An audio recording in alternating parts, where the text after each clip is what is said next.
that first show didn't happen easily. Even getting in that first one was a super challenge because it wasn't like, hey, Todd's gone, Daniel's right here, put him up. And I'll just tell you why I left. The main dude at NBC sucks, and he disrespected me. And I remember looking out over the monitors and just looking at the track, and I was like, I'm not meant to be up here. I'm a racer. I need to be on the track. Full time with the KTM, invest everything I had into that, and try to make as many of these kids factory riders as possible. Kayden did so damn good. Well, guess who came sniffing? Bobby Weigandt enters the chat. With a pen and a notepad to lock it down. I've never met Bobby. Never shook his hand, said hello to him, but I've been at war with that man for 2 years. I'm gutted.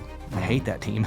We're in a special place because we've got this older generation, which means we're going to get the very best out of all these guys, and they're all on contract years. Think about the dynamic here. All in the last year of their deal, all savages and champions, all on the gate at the same time. No one wants out. And I think we're walking into what could be one of the raddest and weirdest chapters, the history of the sport, at least at the top. It's already started. That is starting. It's just seeds for what's coming, and I think we're walking into a very fun time. So what is next for Daniel Blair?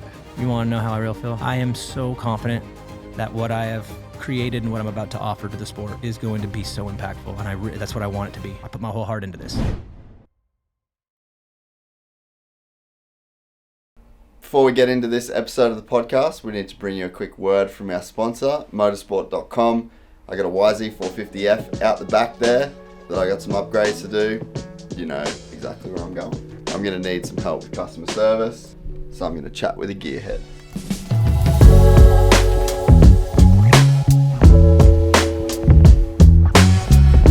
This box showed up. It has a 2007 KTM master cylinder, a Yamaha caliper, also 2007, and a Turner braided brake lines. I feel like this is a very good upgrade for $600. Need the old hanger, so we're gonna put a bit of grease on that and get it back on, bolt her up. Caliper has been done. Now this can just get bolted on. Now, shout out to Kiefer, who I think stole this off Doug Duvan. That was easy. No, that was easy. All it needs now is to be bled and ridden. This is a pretty epic upgrade. You can get OEM parts to build this little Frankenstein brake kit, or basically anything else for any brand by going to motorsport.com.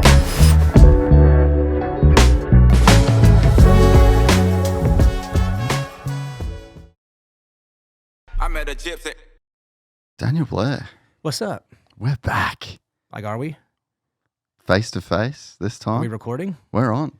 Oh, thanks for the warning. This is the start of the show, man. That's how we do it Face to here. face, too. I Dude, know. last time, I other know. side of the globe, we I didn't even know. know each other. That was our first conversation that we ever had. We shared a couple little texts. I was crushing on you at that time too. You were doing a really good job with Thanks. the commentary. And then You tried to kill me. I did. I went to your track, Next Level, and I tried to murder you by putting you on a 250F. Just stroked his ego. I was just like, I fully felt like a mini dad. That was like terrible. that.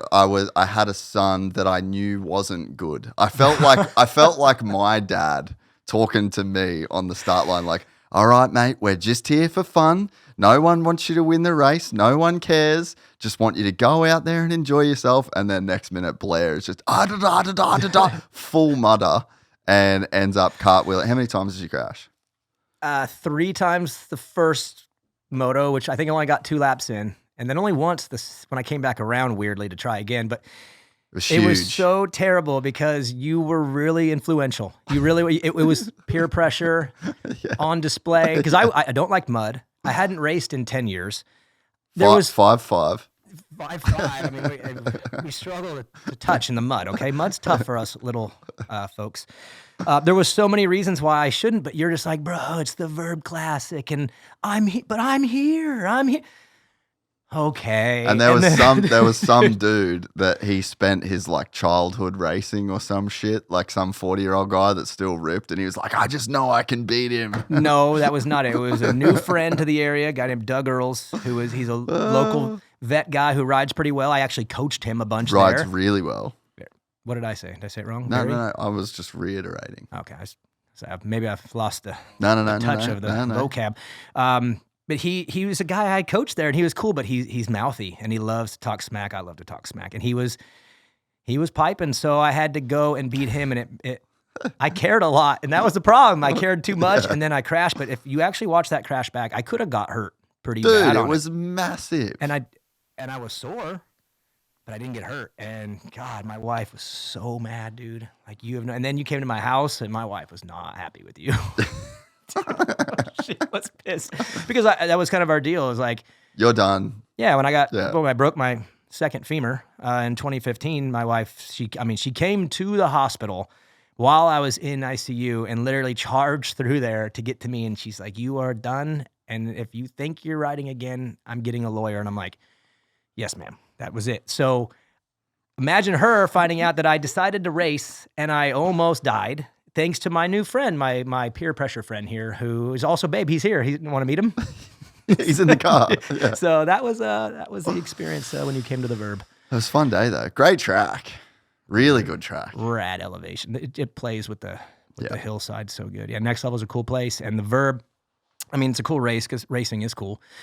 But the Verb guys, man, they make things more fun and feel big and feel good. You always leave their stuff feeling good. And so that race always feels that way. And then I've been blessed to be on this Carson Brown era's journey, which is like, dude, Carson's so cool. When he came in here too, he's one of the most talented riders on the planet. But the Verb guys, that's who does all the filming for that and the editing. And I go on these days and we show up somewhere and it's Carson and someone new he's going to race on these bikes that his dad's trying to put together. And then they just shoot all this video and it's so loose, dude. It's so loose. But it always works. And I leave there and I go, what are they going to do with this? And then the episode comes out and it's just a 10.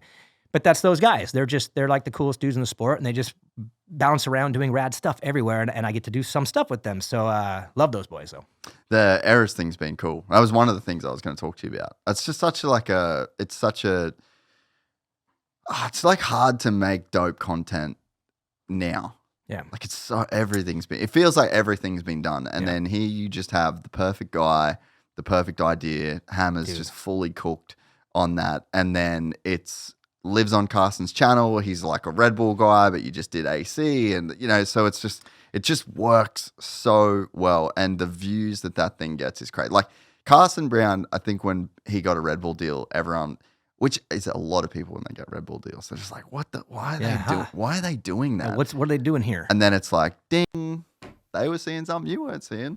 Well, I think what Hammer saw was a really nice guy. Carson is a nice guy with crazy range and talent. Like he's just so good on every bike. He can get on anything, and he really is like the peak of that bike's existence. And when you have that right there, you're like, okay, moto people love cool moto videos. They love crazy when he's going through the mud on a quad or who knows, whatever he's doing today. They love that stuff. Yeah. And then it's like, well, what do you do with him? Well, let's make him that guy. Instead of chasing down championships, which they are already doing with Jet and Chase and all right, let's do something different. Hammer, he's a visionary, I believe, one of the smartest people out there. And he's like, let's take this guy and just start throwing every bike that you could possibly imagine, and then just have come people race him, and we'll just do this one-on-one thing with a stopwatch. And it's so loose, dude. I do it on my phone half the time. I'm literally like, ding. And then I'm always like looking back because Carson's dad's right there with a timer too. He was confirmation, wants to make sure I'm right. And but it's that loose, but it's the people. Carson's a freak talent. You got the Verb guys, you got Jeremy injecting ideas, and then of course all the contacts are like, let's get him in. Next thing you know, it's Washougal the day after Washougal, and AP's up in the woods crashing while trying to race Carson in the woods. Like, it's an incredible idea. And then the Verb guys, they put it together. That final edit is just magic every single time. And dude, it's the coolest thing I do by far. That's it. Yeah, AC, I can't remember where we were, but he was like, I knew he was going to do it, and then he came back. I'm like, how'd it go? And he's like, bro, I got rinsed, like fully rinsed. I'm like, bro, Carson is crazy fast. I said it in that episode. I said, Carson is the best at this. Whatever this is, I'm not sure what this is, but he's the best, and Adam's retired. And ain't taking no chances. He ain't going to go get hurt. But then he goes and tries some jump. Did you see the triple he tried? Yeah. The bike is like cutting out and bogging, and he just sends off this triple. And it's like, for someone who was there to be safe, he forgot for a second. But it was a cool day too, because I got to hang with Adam in his transition, which is what he's going through right now. Adam, you know him very well. He is going through this thing right now where he's putting the dirt bike life away and accepting some things. He's having a challenging moment, accepting all these things, and he's doing great. And it's transitioning into this role for him that I think is going to be magical, which is commentary in whatever way he goes to. If it goes broadcasting or wherever he goes, as long as he's talking, it's going to be good because he's smart, he's witty, and he gets it. There's kind of like a get it thing where you understand how to play with the camera. Yeah. He has You're like, all I that. don't know what it is, but you have it. He has it. Yeah.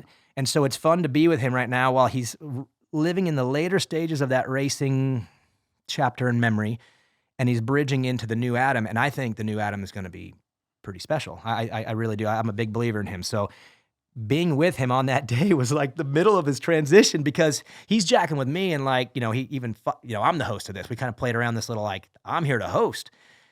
But he really is. He's still riding, but he's kind of moving into this role. So it was just a fun time to see. And I know 10 years from now, I'm going to be able to look back and go, man, I remember Adam in his transition out and through. He's really neat right now and fun to talk to. Yeah, and I think we're in kind of a unique era in the sport. So him and JB are doing Race Day Live this year, which I think that's going to be massive. Like, it's a good idea. Huge for the sport. And they did the post-show stuff at SMX, again, massive. And I remember saying it to Adam the first podcast we did, but I'm like, he was fantastic as a racer. Yep. He definitely didn't win the 450 title. Like, that's how racing goes. You're a couple injuries away from being a phenom that doesn't win titles, right? That's the sport that we're in. But I think no matter what happened, he's the kind of guy that can have the potential to. I think he was always going to eclipse his racing, even with the 450 title, even with whatever he did after racing. I think he was always going to eclipse what he achieved. 100%. I even told him this recently, and I said, this is going to not make sense now, but it might in 10 years. Racing was your college for your career. Yeah. And when he hears this, he's going to be like, what? But really it was, because I think he can put down a 30-year run as a very valuable piece of the sport and in 100 different ways if he wants. And that's all coming on the back of his experience as a racer. So that ends up being your college. That's the learning lessons for some. Some get to graduate right there and say, number one, I'm rich, I'm out of here, and that's it. Well, but not all. But he actually could do that too. And he could do that too. That's kind of the beauty of his situation is he is fucking rich. So he kind of like gets to do that.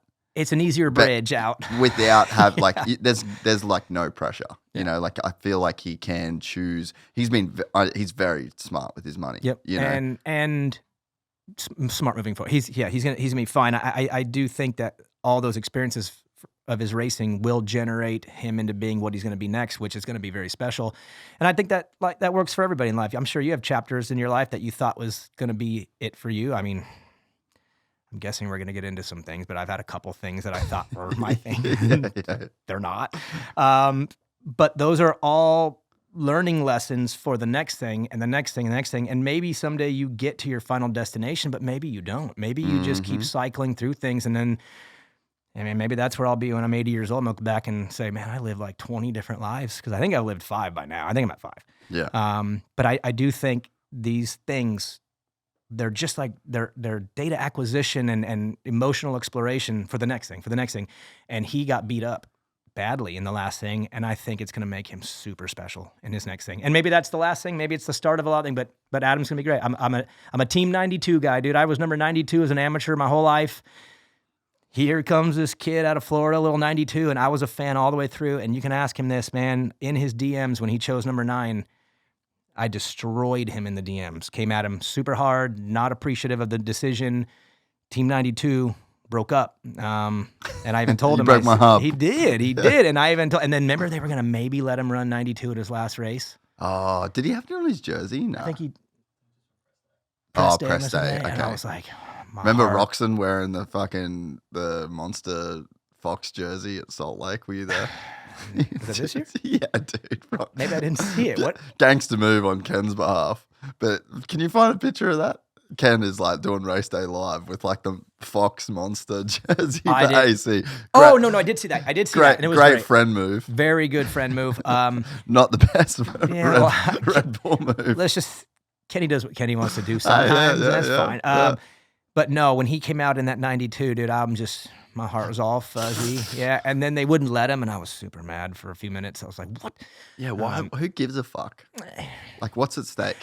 You know what it is? I've always thought, because you can bend the rules, but if you bend them too many times for a couple people, then everyone thinks that you get to bend the rules for everybody. So I think they're trying to hold a line, but listen, who was going to be like, let that open the door to a bunch? No, just let Adam run. Again, I'm emotional about the 92 thing. All right. So, but no, just let him run it. But either way, yeah, there's Kenny. There's two logos you don't see on the same body every now and again, unless you're at a gas station right by Glen Helen. Then you see a monster on a Red Bull hat. And there'd be a Rockstar logo too right next to it. Tattooed on the right next to the test tracks.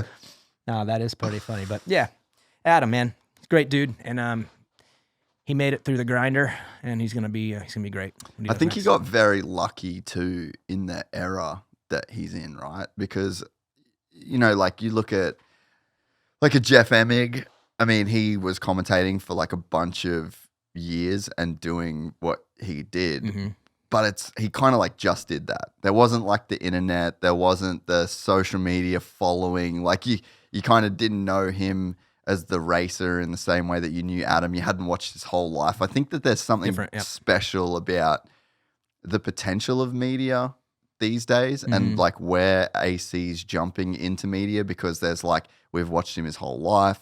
We're fans of him through like for more than racing. And then it's like, if he does the broadcast stuff, if he just does like, bro, he could just do this. He could do YouTube stuff, like whatever it is that he does. I just feel like he's in a way different era, and the sport is bigger than it's ever been. Yeah. So he's kind of like really just.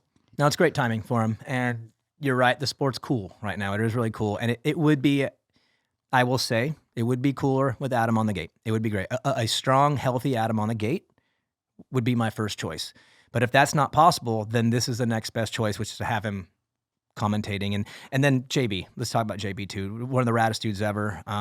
Literally, like, just maybe the nicest guy of all time, and honestly, one of the most calculated. That's the one thing about him. I've known him for a long time. The dude cares a lot, but he cares in a different way. He's very strategic.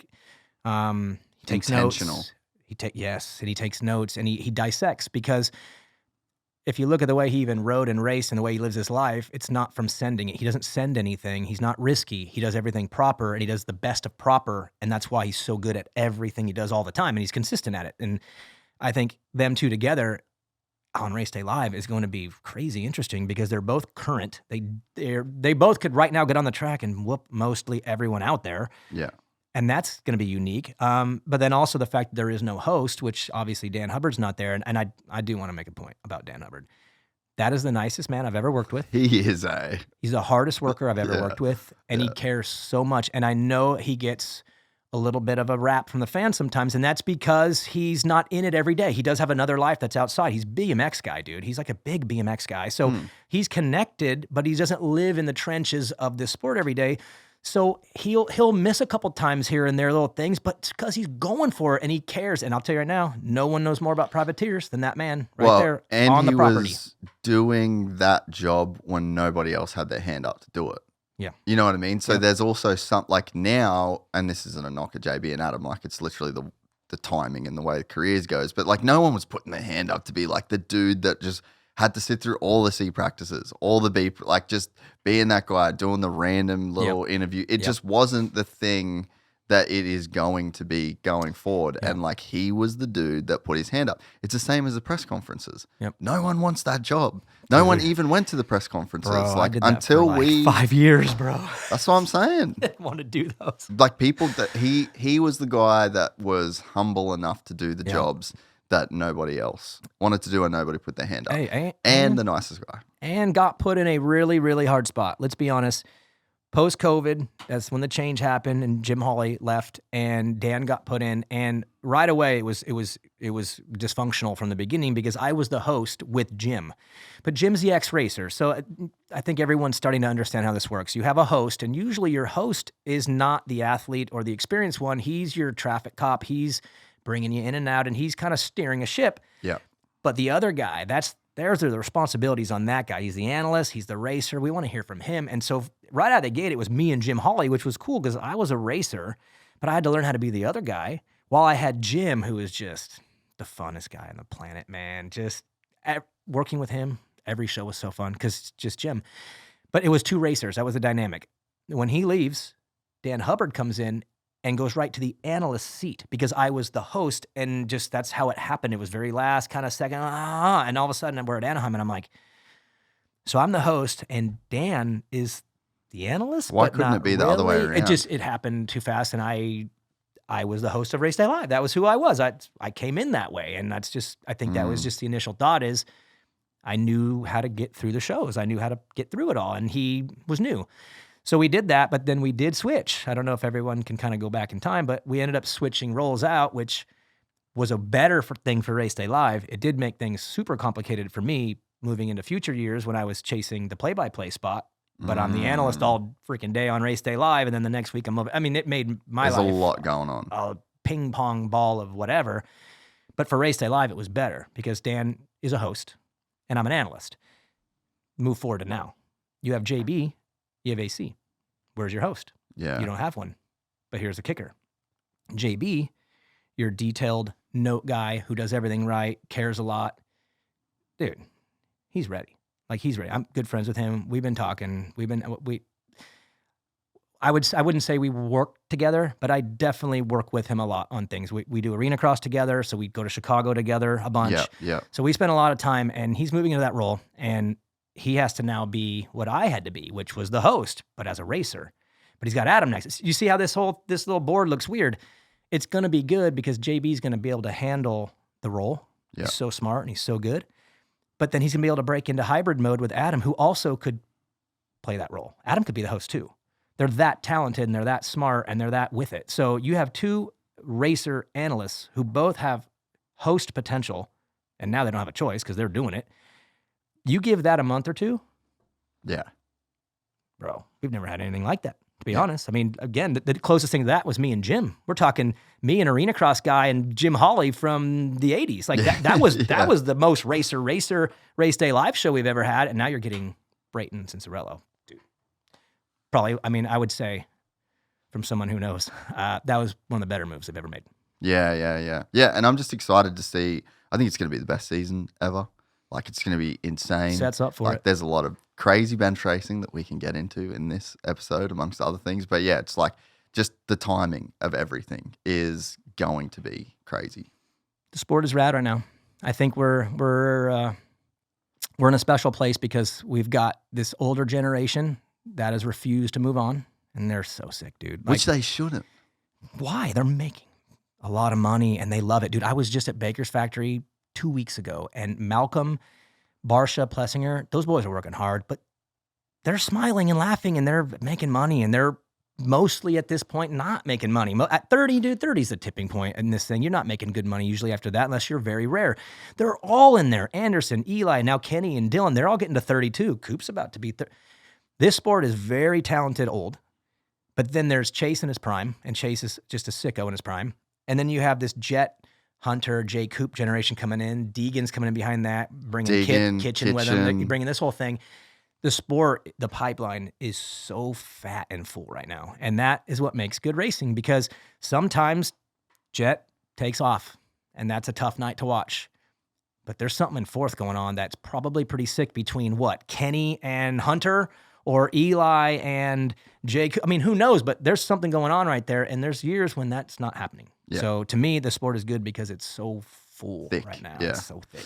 Now I guess you can, speak on the broadcast without having to be careful of speaking on the broadcast in a way. But, I mean, I know from some conversations that I've had in other areas of sport and TV that, like, there's other people in other worlds that are like, dude, it could be a lot better. Like, one of the things I think, and you kind of brought it up then, is just like, there's something going on in fourth, there's something going on. We never, ever watch that shit. It's like one of the more frustrating things. It's kind of almost all of F1 in a way, because it's like there's such a scrap to get points. To get in the top 10, to get 1 point is like a big deal. Our sport's like a little bit different in a way, but I mean, the midfield battles that go on are insane, and it just feels like we never watch them. It is hard, I will say, and it's not like I don't have a bone to pick or two with the broadcast, but I will back them on this. You can't catch it all. Think about this. In football, basketball, there's a ball. You follow the ball. Follow the ball. Yeah, and the play is happening at the ball. Car racing, they've done a pretty good job. I mean, there's a lot of big out expansive shots, and of course they're all right there together all the time. First to 20th is like, you know what I mean? So you can catch a lot. In this sport, you have to stay on the leader. You have to, no matter what, stay on the leader, because if anything happens with him at all, like, I mean, imagine like Jet goes down and they didn't get it, and all of a sudden he's gone. I mean, that's just like TV no. So you have to be on him. And then from there, you're searching and you're hoping. And trust me, from being on Race Day Live, I can tell you this more than anything. You try so hard to find the good stuff, and then it doesn't happen, or like on a fast lap on Race Day Live, they just stop. And you're like, damn it. Find the next one. Yeah. And you're hunting. Here's a problem. When you go hunting, sometimes you find the wrong thing, and then all of a sudden, third and fourth tightens up in one lap because of a mistake, and then there's chaos, whatever, but they're on 5, 6 because it looked like something was happening. So I wish we could catch more, but I understand when we don't. And believe me, I was down there on the floor and in the booth. I want every moment caught because it makes the whole thing feel better. But they can't catch it all. They try hard. I mean, they talk about it every week. They work on it and they try, and I think they do better than they don't. Yeah. But they'll never catch it all. They can't. Yeah. There's too many balls moving around. Yeah. And that's what I'm wondering from your perspective, you know, like, is it that easy, or is it to where it's like they're not even thinking about it? But yeah, it seems like there's always so much going on. I think we got to get better at onboards. Like, we have no onboards at all. They can't really do any live onboard stuff. Like, I wish there was, it's probably like a technology and resource problem in a way too. Because like, if you think about F1 or MotoGP, they're just filming every bike from like 5 different angles. That just seems like maybe they just have more coverage and more ability to go back to that stuff. Maybe a resource thing too. I mean, they put a camera on everything all the time. I mean, they throw more out there for sure. But even with our sport, I don't know the rules on how all that works as far as, because the GoPro thing back in the day. They need to do they need to do a helmet like built in or something. Yeah, dude, the helmet, the F1 helmet, that's saying it's like grams, bro. They've got it to grams. Well, it's funny because when it came off the helmet, it was like, well, where do we put this thing? And it was like, well, why does it have to be that thing? Like, what you just need, you need something. But if you were able to build it into the helmet right below the visor and be able to angle it, I mean, imagine if you could even change the angle mid-race. I mean, they have the technology; they could do it. But you're right. I would love at round 6 this year when Chase and Eli are battling and Jet's coming for third, and I'd like to go on board with Jet. I want to see him go through this. If you can, you should be able to watch Jet's helmet the whole moto. You should be able to watch anyone's helmet the whole moto. And that, I mean, imagine. I'm not going down the rabbit hole, but again, that's like my thing where if there's not 120 dudes that you potentially have to film in a night, where it's like, no, these are the guys, we got cameras on them, we got mics on, like, that's big. I'm not going to talk about it. We're wasting time. We're getting there, though. We had lights lighting up in the last couple of years. The leader all of a sudden. Triple clamp lights, So they're trying. I think on the technology side, there's a lot of push and advancement to make it better. And on that side of the broadcast, I will say, on the technical side, they're rad. The camera guys crush. In the truck crush. This is a raddest sport in the world, and we get to see it. Like, I mean, think about the visual spectacle that is Supercross on TV. It's an incredible sport, and they catch most of it. Yeah, so to me, it's great. It just there's other things. What would you change, bro? Magic wand. Here you go, Daniel. Change it. Do you think you've been in there? I told you I'd be transparent. That's too open-ended. That's too transparent. It's too open-ended. No, we can get into things, but we'll stay positive for now. I'm excited for the season, and I think we're going to capture it well. And I think that we are walking into a really good time too, between the Lawrence brothers and where they're at, and then this Hayden, man, he's rad, and he's coming up, and they're going to be together soon. And I think we're walking into what could be one of the raddest and weirdest chapters, the history of the sport, at least at the top. Yeah, sure. yeah. And I can't wait because I think it's already started. It's already started. Even with the off season, I feel little jabs here and there, even between the Deegans and Lauren. That is starting. It's just seeds for what's coming, and I think we're walking into a very fun time. Yeah. Yeah. And I think to talk about, just to go back to what you're talking about with that older generation, it's so good that they're sticking around. Yeah. And that they're competitive. Like, dude, Tomac might win A1. Oh, dude. I mean, think 2 years ago. 23? Is that the one where is the one where he fell on the top of the table? Yeah, 23. 23 won A1? Yeah. And remember, he was like the non-A1 guy. He was like, he just can't ride in January and he can't do A1. He's like, oh, really? And he crashed that night and still won that night. And I remember that. And then he won the second round. And I'm like, uh-oh, we may be in for a snoozer. And then it was like the grenade started going off. He ends up weeding at Anaheim. Chase crashes 100 times. Cooper. That season was, it was a good one. And that was my last one. That was the last one that I was in the trenches at. And it was pretty wild all the way to the end that night with Tomac in Denver with the Achilles. I interviewed Jeremy Coker that night under the tunnel, and I was blown away that he actually admitted what it was, too. I was like, this is going to be one of those, all right, Jeremy, so what's going on? I'm just going to sit there, and he's going to be like, oh, well, Daniel, blah, blah, blah. And he goes, we tore the Achilles, we're out. I was like, this is how this good is is how it's that? supposed to. How good is that for the sport? I was though? shocked. I couldn't believe. I was like, this is how it's supposed to go. Like, he told the truth. In the moment, the race is on the track. They're still racing. Chase is winning. Is probably confused, and Jeremy Coker just says, "Yep, we're out." And I was like, that's a lesson for everyone else. That's how it's done. If you want this sport to grow, be honest, be transparent. It's the toughest sport. It's a very painful sport. And those emotions need to be brought out. And sometimes we just need the facts. And when a guy goes out like that and we're all shocked in the stadium and we're all shocked on our couches and we're like, what? Don't make us wait till next Wednesday. If it's an actual, and you know it, hate to say this, if the bone is out of the body, just tell us it's over instead of this, we're going for evaluations. Like, come on. It's electronic. And that is a prime example of how to do it. And I just remember that night being like jaw on the floor because he was honest. And they're not usually. Dude, I was like hurt by that, eh? Weirdest feeling. That fully hurt my soul, dude. Weirdest feeling.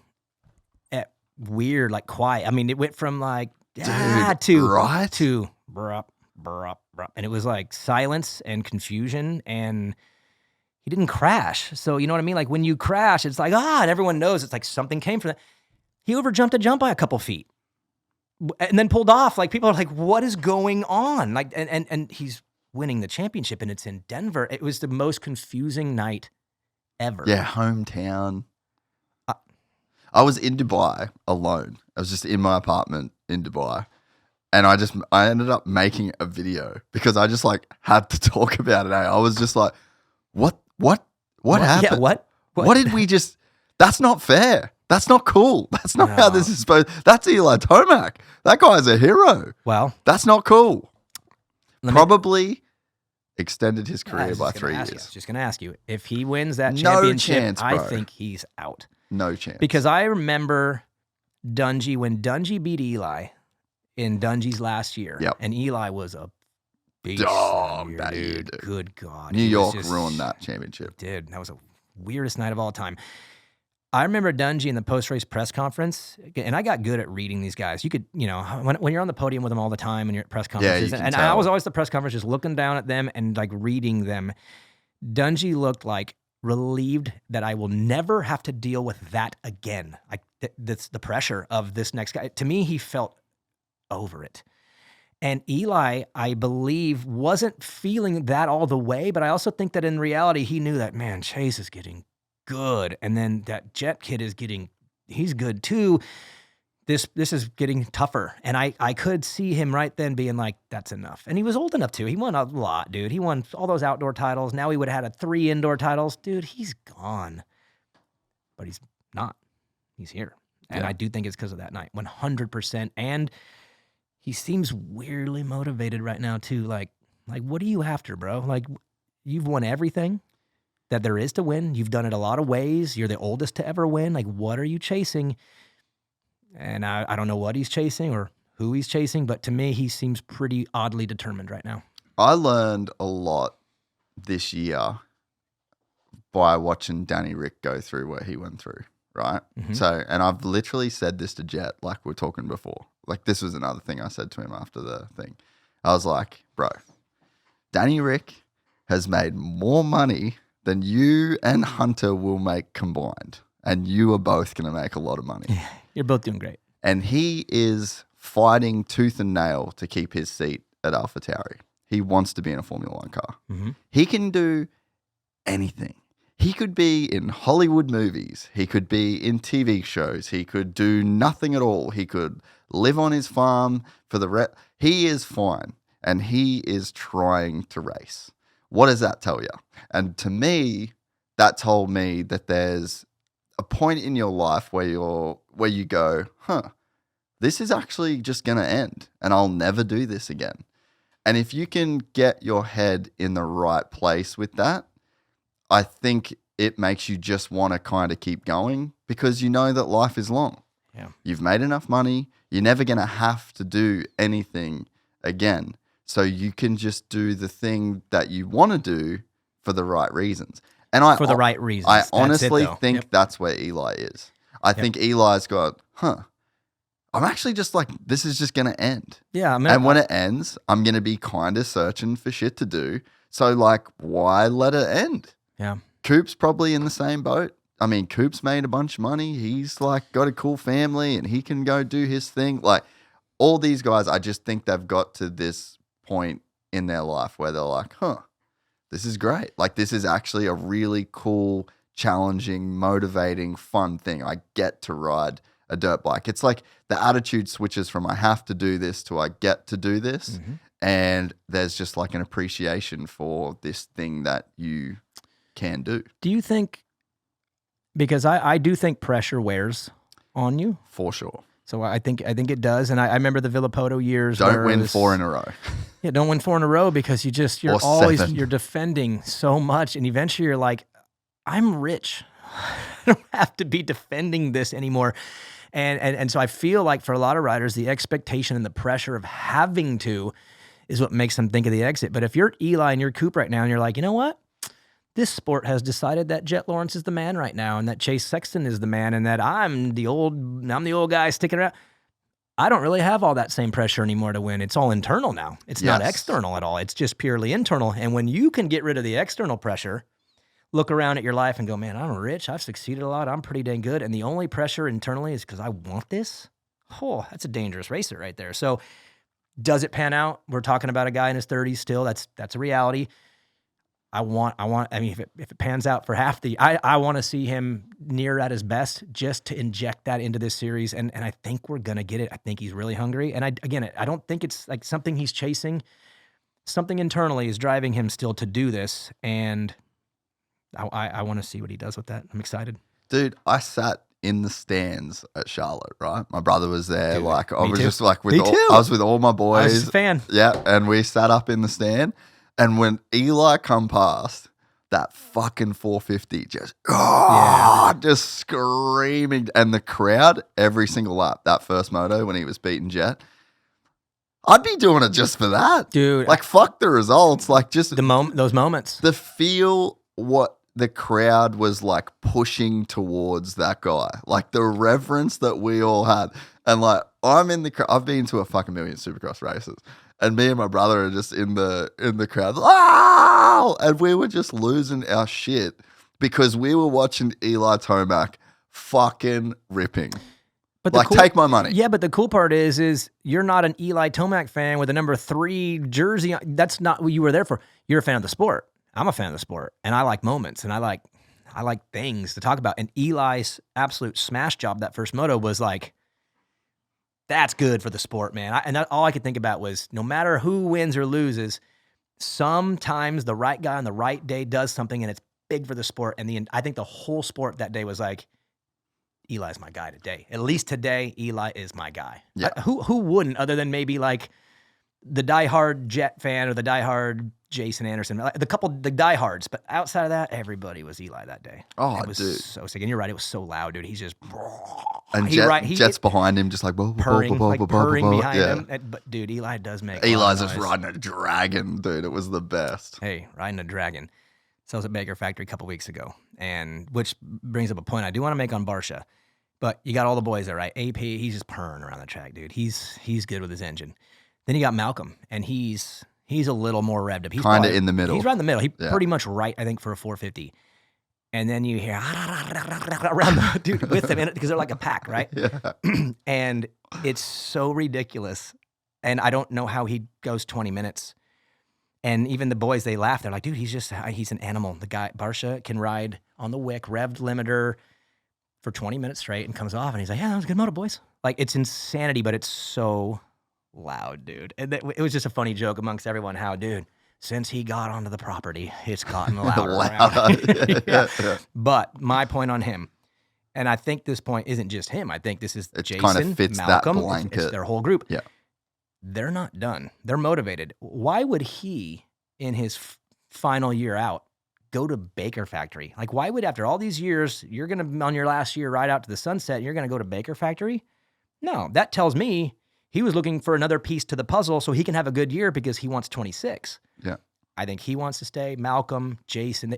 I don't see anyone really wanting to leave anytime soon, which means we're going to get the very best out of all these guys, and they're all on contract years. Think about that. Think about the dynamic here. All in the last year of their deal.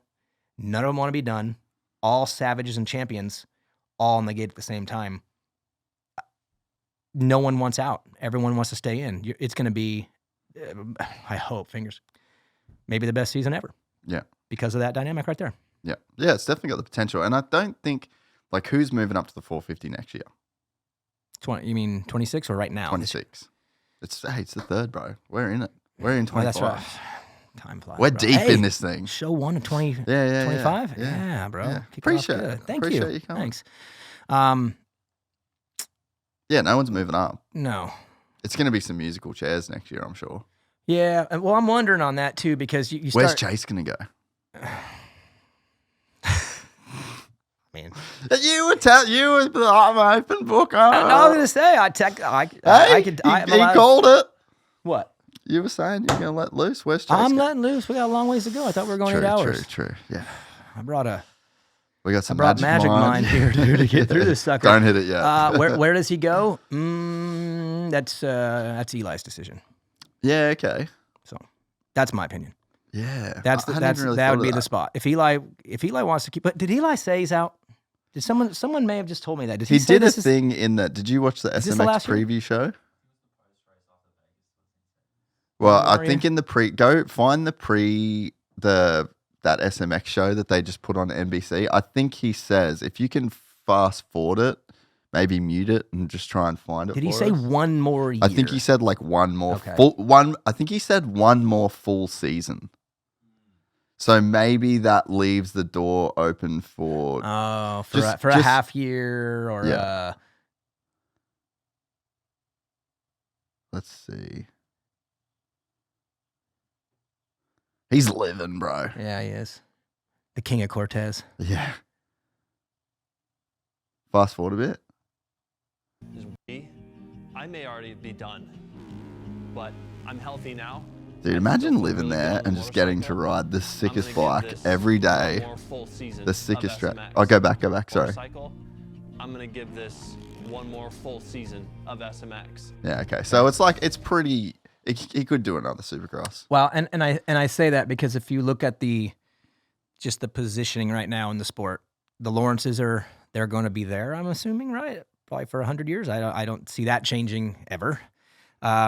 It seems to me like Kawi made the investment into Prado to be kind of their next generation. If you actually look at Kawi's timeline too, they've been in this weird spot because they went from Ricky to James, to RV, to Eli. Eli had those 3 Dungey years he had to deal with where Eli was supposed to be, but he was supposed to be him. Then he finally got going and started winning, and then Adam was supposed to be kind of the next guy, and then Faulkner. If you look at their they had lines, a lineage. They had a thing going, and they've always been good at that. Kawi's always been good, but that didn't work out, and they had to go with Jason, who was great, and he's been, I think, great for them to just hang in there at the front, hang in there at the top. But to me, the Prado 23, moves, he was unreal. He was motivated, dude. He had something to prove, and he was this dude really close to Detroit ruined him. Was that the one where he did a bunch of things in a row? He just hit his head bad. And then fell again on the side. That was the one. Yeah. That was a continuation of a couple of bad weeks in a row. But for Kawi, you think Prado's probably that's your guy. That's your hope is him. He's 2-time world champ. I mean, that's what you're hoping. So I don't know if Chase ends up a Kawi possibility because it seems like they've got their investment into a 1, and it's hard to take on 2 1s. It really is. Money's real. So I don't see that. The Yamaha thing is weird for me because you've got these 2 old legends in there in Webb and Tomac just holding fort, and then you've got Danger coming up, who I don't know where he's going to go, but I would assume Yamaha probably seems like a good fit for him. So that one looks a little bit weird. To me, the one that makes sense is KTM. I really think he fits there. I mean, I know he fits there. They actually like each other. I mean, every championship guy that's in a dogfight battle, there's disgruntled going on. If you don't have that going on, you're not winning. You're not like trying hard enough. Everyone is scrapping because they're trying to win, and it's emotional and it's bad and it's rough. So no one's cruising through a championship smooth, floating through. You're grinding with the people in your circle, probably. And, unless you're Jet. Unless you're, yeah. Seems like at least Jet and HRC, the team, they just don't really have that friction. Not yet. Yeah, true. I mean, it's what a magic ride that one's been. But who knows? We'll see when new challenges and hurdles come up, how they handle it. But I just, as much as I've seen with the KTM and Chase relationship, they're very like-minded. Chase to me is a Dungey type man. He's very Ryan Dungey. In fact, I even a couple of years ago had a conversation with him, and he's actually a buddy of mine, by the way. And let me give you a Chase story real quickly before I move on. When my son broke his femur a couple of years back, just a little guy, yeah. Chase Sexton FaceTimed me to talk to my son to let him know I broke my femur when I raced my rookie year in Supercross. You're gonna be okay. Hang in there, buddy. And that was Chase Sexton. He's a great person. But at that time, I asked him, bro, like, what is your brand? Like, what do you want to be? Like, what is Chase Sexton? And he told me straight up, he's like, I like Eli, and I like Dungey, and I like RV. He's a racer. He's just a pure racer. He's not looking to be a brand at all. He just wants to race and win. And to me, that's a very KTM trait. It's a Dungey type guy. Yeah. And that's KTM. KTM, man, those guys, they're winners in that building. They're ready to race. Between Roger, Ian, and the whole thing down, Carla, they're ready to race, and they're winners. So you put those two together, as long as the business side of things works itself out there, I don't see why they wouldn't want to be together. They're meant for each other, in my opinion. And that's off the payroll talk right there. That's just my opinion. Yeah, interesting, because I could see him going to Kawi. Like, I think Kawi's a pretty logical, like, I knowing Prado as a person and just how he's just like an elite human, bro.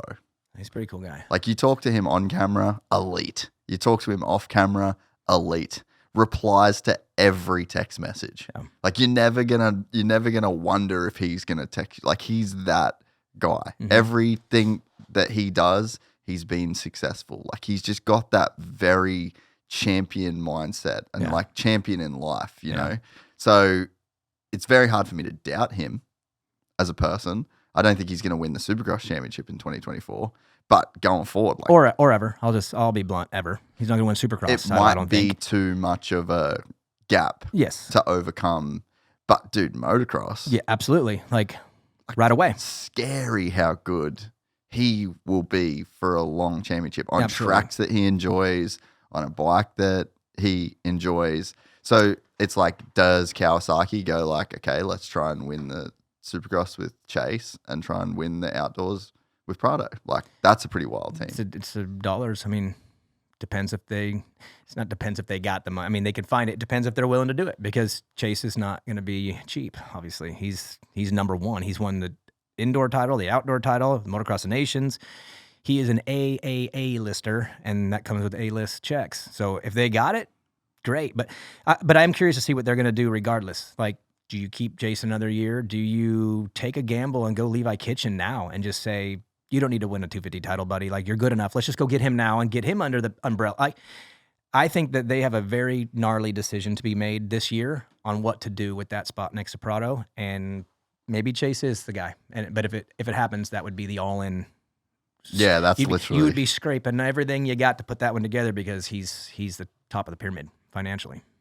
I wonder too how many of these guys are just gonna exit and go to World Supercross at very like, dude. I think World Supercross literally just needs to hang in there for a couple more years. Yep. You're gonna get Coop. you're going to get Anderson, you're going to get Barsha, you're going to get Plessinger, you're going to get Malk. Like, you are going to get literally positions 5 through 12 as the main stars of your And do you know how perfect that is for them? Oh, dude, they want to do it. Well, I'm talking for the series. Well, I'm talking for the riders as well. Everybody. Think about how, like, all those guys so down to travel the world. At that time, too. Think about this. All right.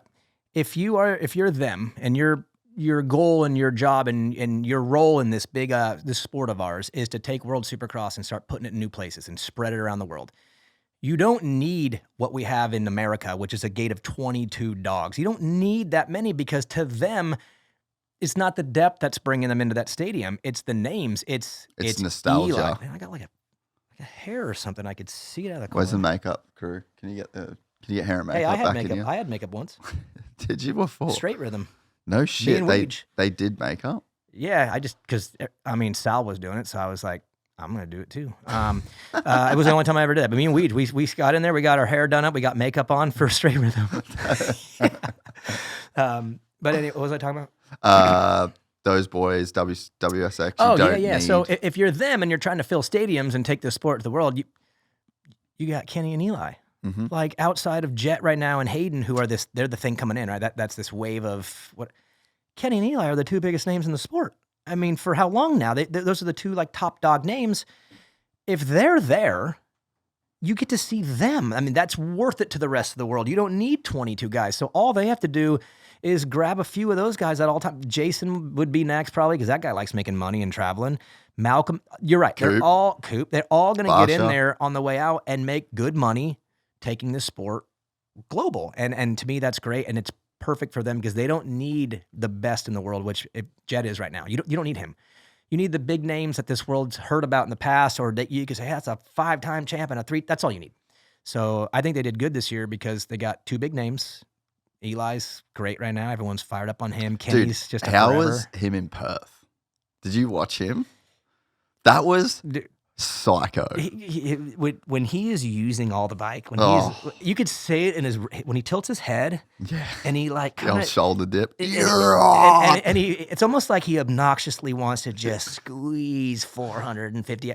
When he's in that, and he doesn't do it all the time. He knows the bikes are free.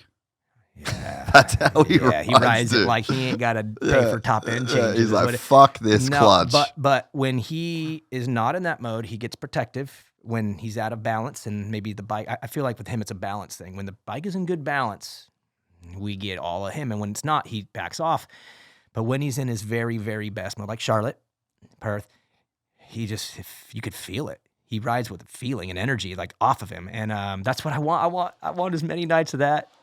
Anaheim 1 would be good too, Eli, if you're listening. A1, come on. Yeah, but we get, like, if all those dudes go to WSX, then we just get, like, this year, even all the boys, like, even I know a bunch of why do you think Hayden's doing West Coast? Why do you think he wanted to go to Australia? Like, they're just fucking races. Like, these guys, I think that for the complaints about the long season, I don't think the long season this is what I've kind of learned this year, or like this is at least what I'm taking from the info. They don't necessarily hate the number of races. It's just very repetitive. Yeah. And it's just very Groundhog Day. That's what Justin said. Yeah. And it's like, I think they all want to race. Like Deegan is doing West Coast because he is ready. Like he's just doing lap after lap after lap up. And he's like, dude, let's just go race.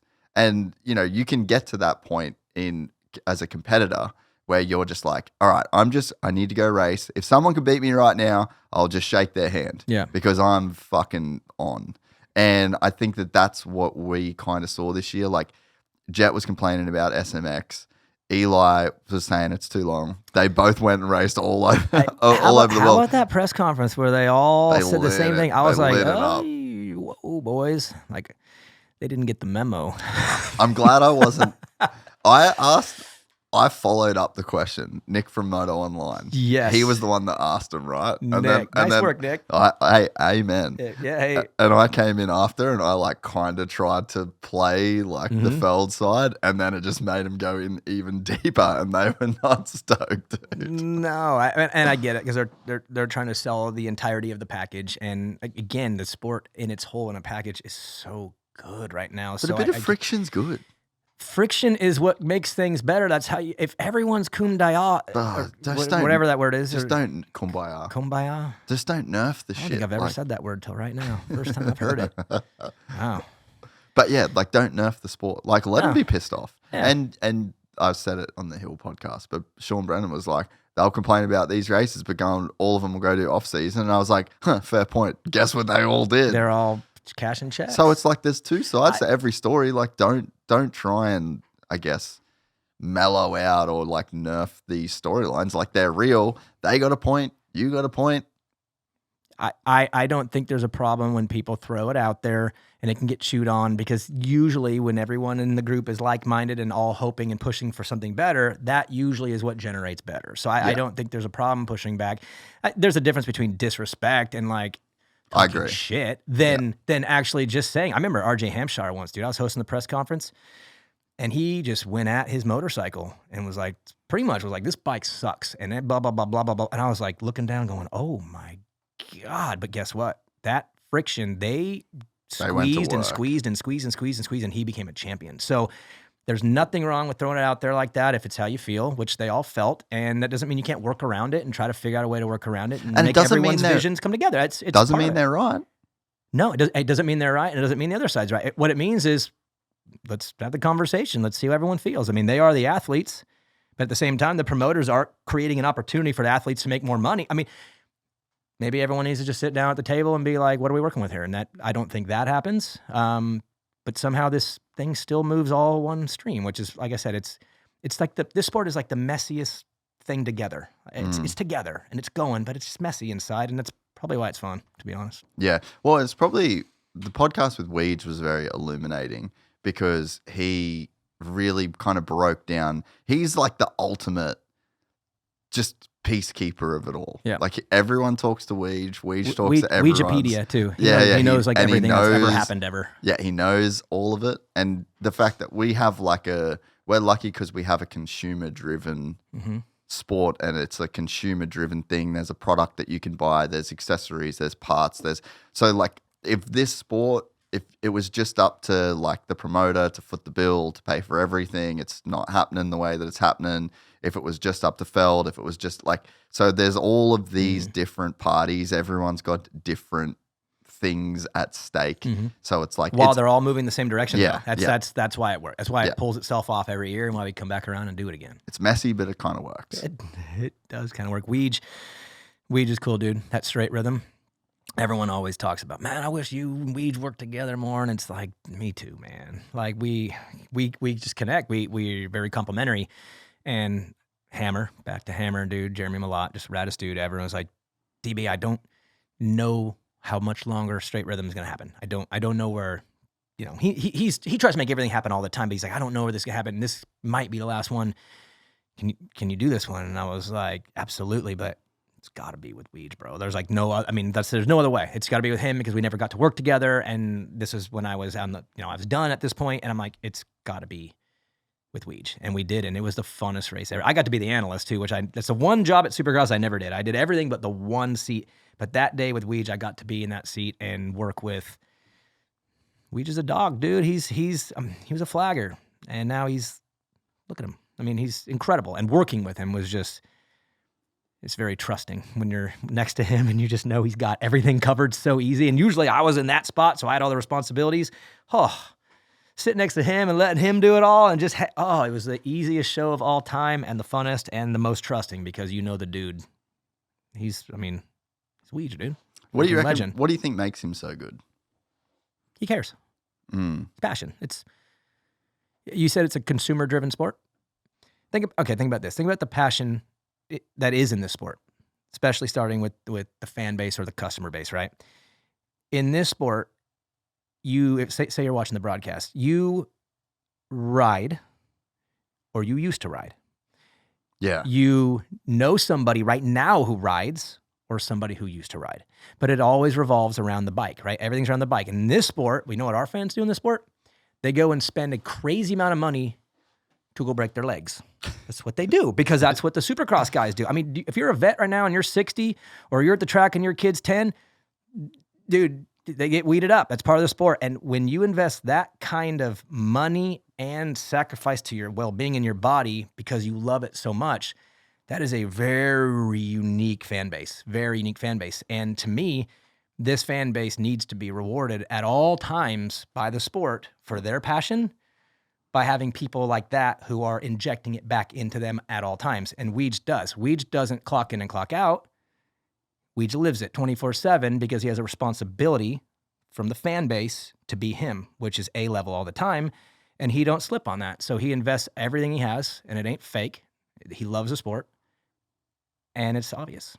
And that's why Weege is a dog. He's one of the most valuable pieces to this entire sport, in my opinion, and it's because of that right there. Endless passion and care into it. And I think he has a responsibility to be that good all the time. And he is all the time. That's a really great way to say that. I haven't really thought about, like, I've definitely thought about the fact that it's such a active fan base. Like, you can watch the NFL and be a fan of the NFL and have never played football. Or maybe you played football as a kid, but it's just like, it kind of doesn't. Bro, I love football and I can't even throw a ball, dude. Exactly. I love football. Exactly. So it's like, and there's so many people that are fans of the UFC that will never throw a punch in their life. Probably why they like it. Yeah. Because they won't. Oh, fuck yeah. Anyway, Formula One, can't buy that car. MotoGP, nobody will ever do a track day. But our sport is so real and our relatable. sport rode that day before they watched the race. Legit. And they're waking up tomorrow morning to go and do it because they watched the race. Yeah. That's this fan base. This fan base got dirt on their shoes. They smell like exhaust. And they're probably banged up a little bit from a crash. And they love it because, honestly, it's the raddest sport in the world. Straight up. Name something that is more dangerous and, like, poetic at the same time. It's like beautiful. Like, when you watch these guys ride by themselves, it's like beautiful. It's art. It truly is art.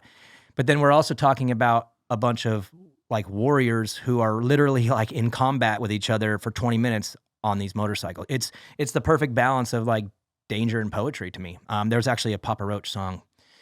I actually dropped this line in a show too. You know I like to drop song lines in broadcasts.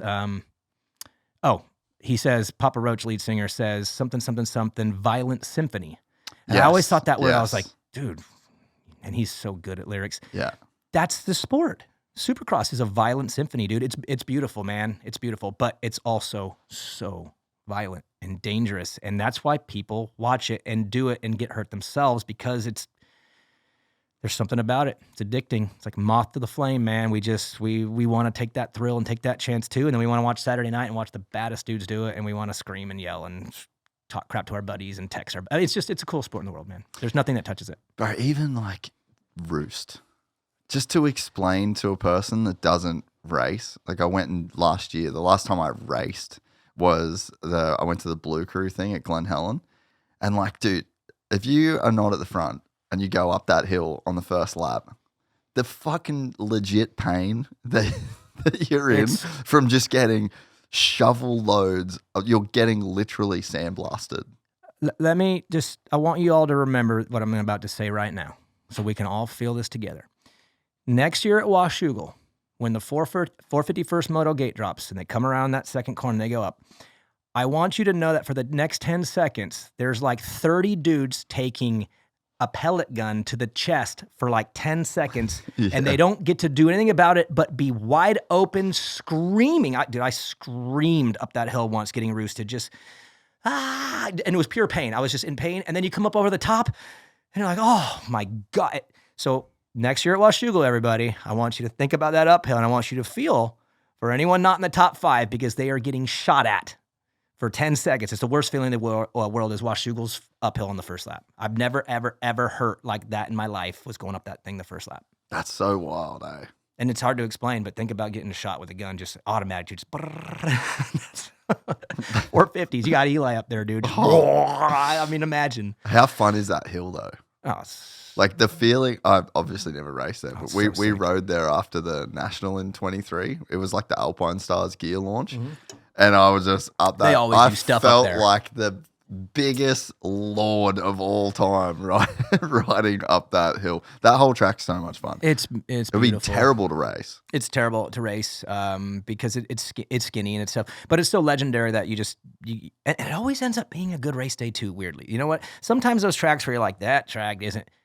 Those are always the good race tracks for some reason. Washougal can be cool, but that uphill is rad because you got the little lift, the Trey Kennard.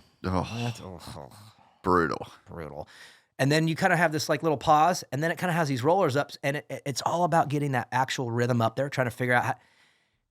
And then you float up over the top. And I was watching a video the other day where they landed and went back up again over the next little. They didn't go to over the top, turn left, and go. They actually went down and then went up another hill. Oh yeah, because there's banked on the hill. Yeah, and dude, hey boys, if you're listening, do that. Bring that thing back, dude. That's sick. Because you go over the top, take a breath, and then you go back down, then back up again. Step up the hill. So yeah, that was one of the coolest feelings of that I've had on a motocross track is coming around that turn, hit that, and then I think I just rode like a Yamaha 250F that day, and it's just like fourth gear, just and then you just float.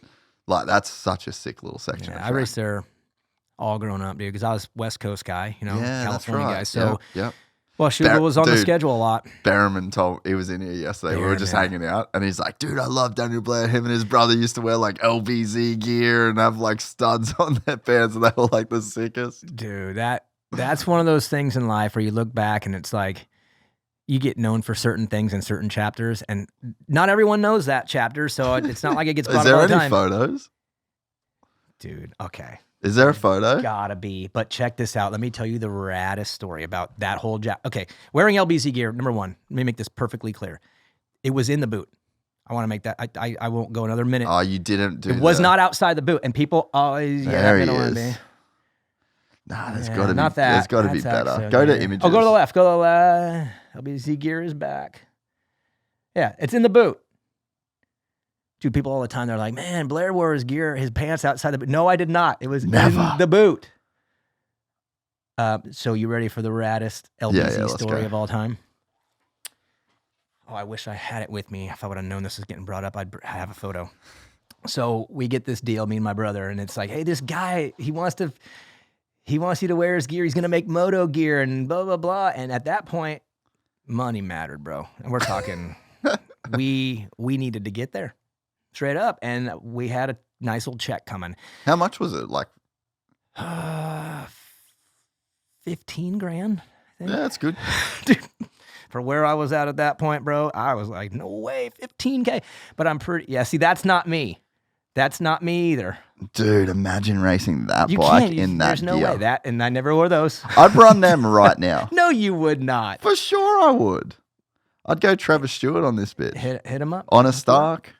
What about those ones? Dude, legit. That's like Catherine? that's Bowl Boy spec. Like Bowl Boy would run that for sure. Okay, so you ready for this?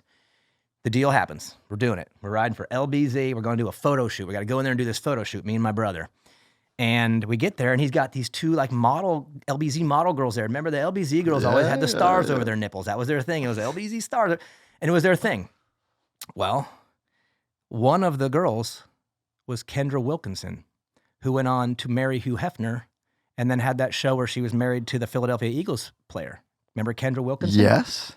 I have a photo shoot with me and her, and she's all stars on the, and with my brother and whatever.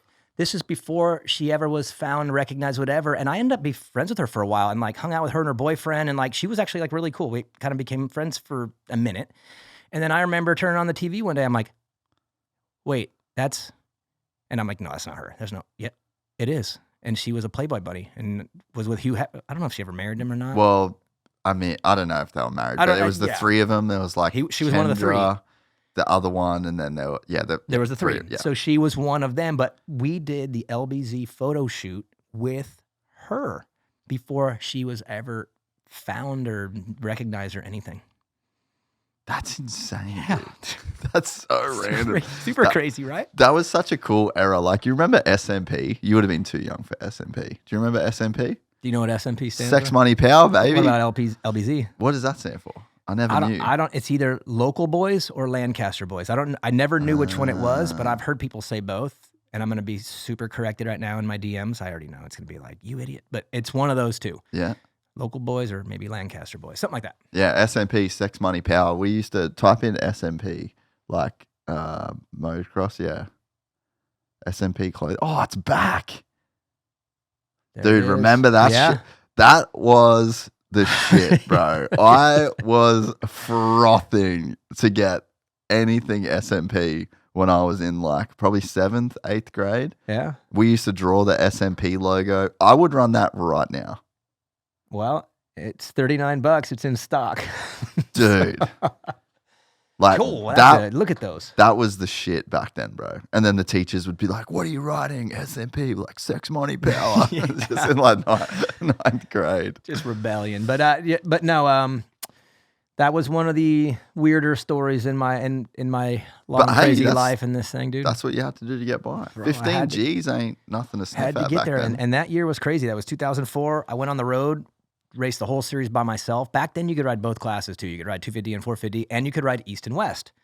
So I rode both classes all the way through the whole thing. And what I would do is I would ride the 250 for real. I cared, and I tried, and I had a good year that year, which I want to get into Todd Harris too, because there's a cool Todd Harris tie-in. But I went for it that year pretty hard and did good. I led a bunch of heat races. I was up front, but the 450 was my night show bike. So I would get into the night show, and then I'd go on the gate and just do like one lap, look at the track maybe if I needed to, but it was purely to make the money because I needed to make that $1,000, but whatever it was at that point to keep going. My brother was 17. He was a minor at the time. My parents had to sign him over to me as his guardian, and we went on the road in a box van, my 2 bikes and his bike, and we just did the entire series, and that was paid for by LBZ. And our photo shoot with Hugh Hefner's chick. I mean, if you want to tie them all together, that was the cash that paid for us to go and race Supercross in 2004. That's sick. It's crazy. Just 2 brothers on the road. Todd Harris. So Todd Harris was the play-by-play back then. Yeah. And he ends up coming back around later. And again, I got to work with him, and he is one of the greatest people I've ever met. Very impactful to me in a lot of different ways. And the first one being back then is, when I'm a privateer guy and I'm trying to break through, I mean, you're trying to get on that screen, man. Every time you get on TV, you're doing something right. And for me, I was hole shotting a lot that year, and he was laying into it because, we were wearing LBZ and he was calling us the boys in black. He's the boys in black. And so it was crazy. I had such like an affection to Todd because he was the one screaming my name when it mattered so much to me back then. And then all of a sudden he pops back in part of the broadcast years later, and it's freaking Todd Harris. And I mean, as of even a week ago, I was texting with him.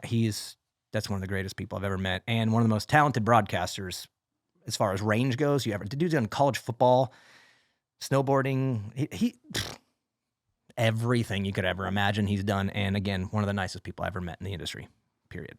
That's so cool, eh? Yeah, he's got such an iconic voice. He's just, I liked him a lot. And it's funny because it's one thing when he's saying your name and you're just a young guy growing up and he's this TV guy. It's later on when you get to know someone and you go to dinner with him and you get to hang with him. And remember, he would pop in and out. He wasn't there all the time. So it wasn't like there was no consistency in the relationship. It'd be like, hey, how you been? We haven't seen in 3 weeks or something. And just a genuine dude that likes calling and action, whatever it is, not racing, anything, just likes calling action and gets along with everybody, and just one of the raddest dudes I've ever worked with. So. It's got to be a very fun feeling to be on the broadcast. You're live, you're in the moment, there's pressure, and especially like, you think about your life and you've been racer in the stadium, in the action, and then you do the broadcast. I'm sure it's like a similar kind of vibe, and the adrenaline and the pressure, and like your body has to get kind of like used to that feeling in a way and crave that feeling, because at the end of the day, it's just chemicals that are rolling through your body, You just nailed it.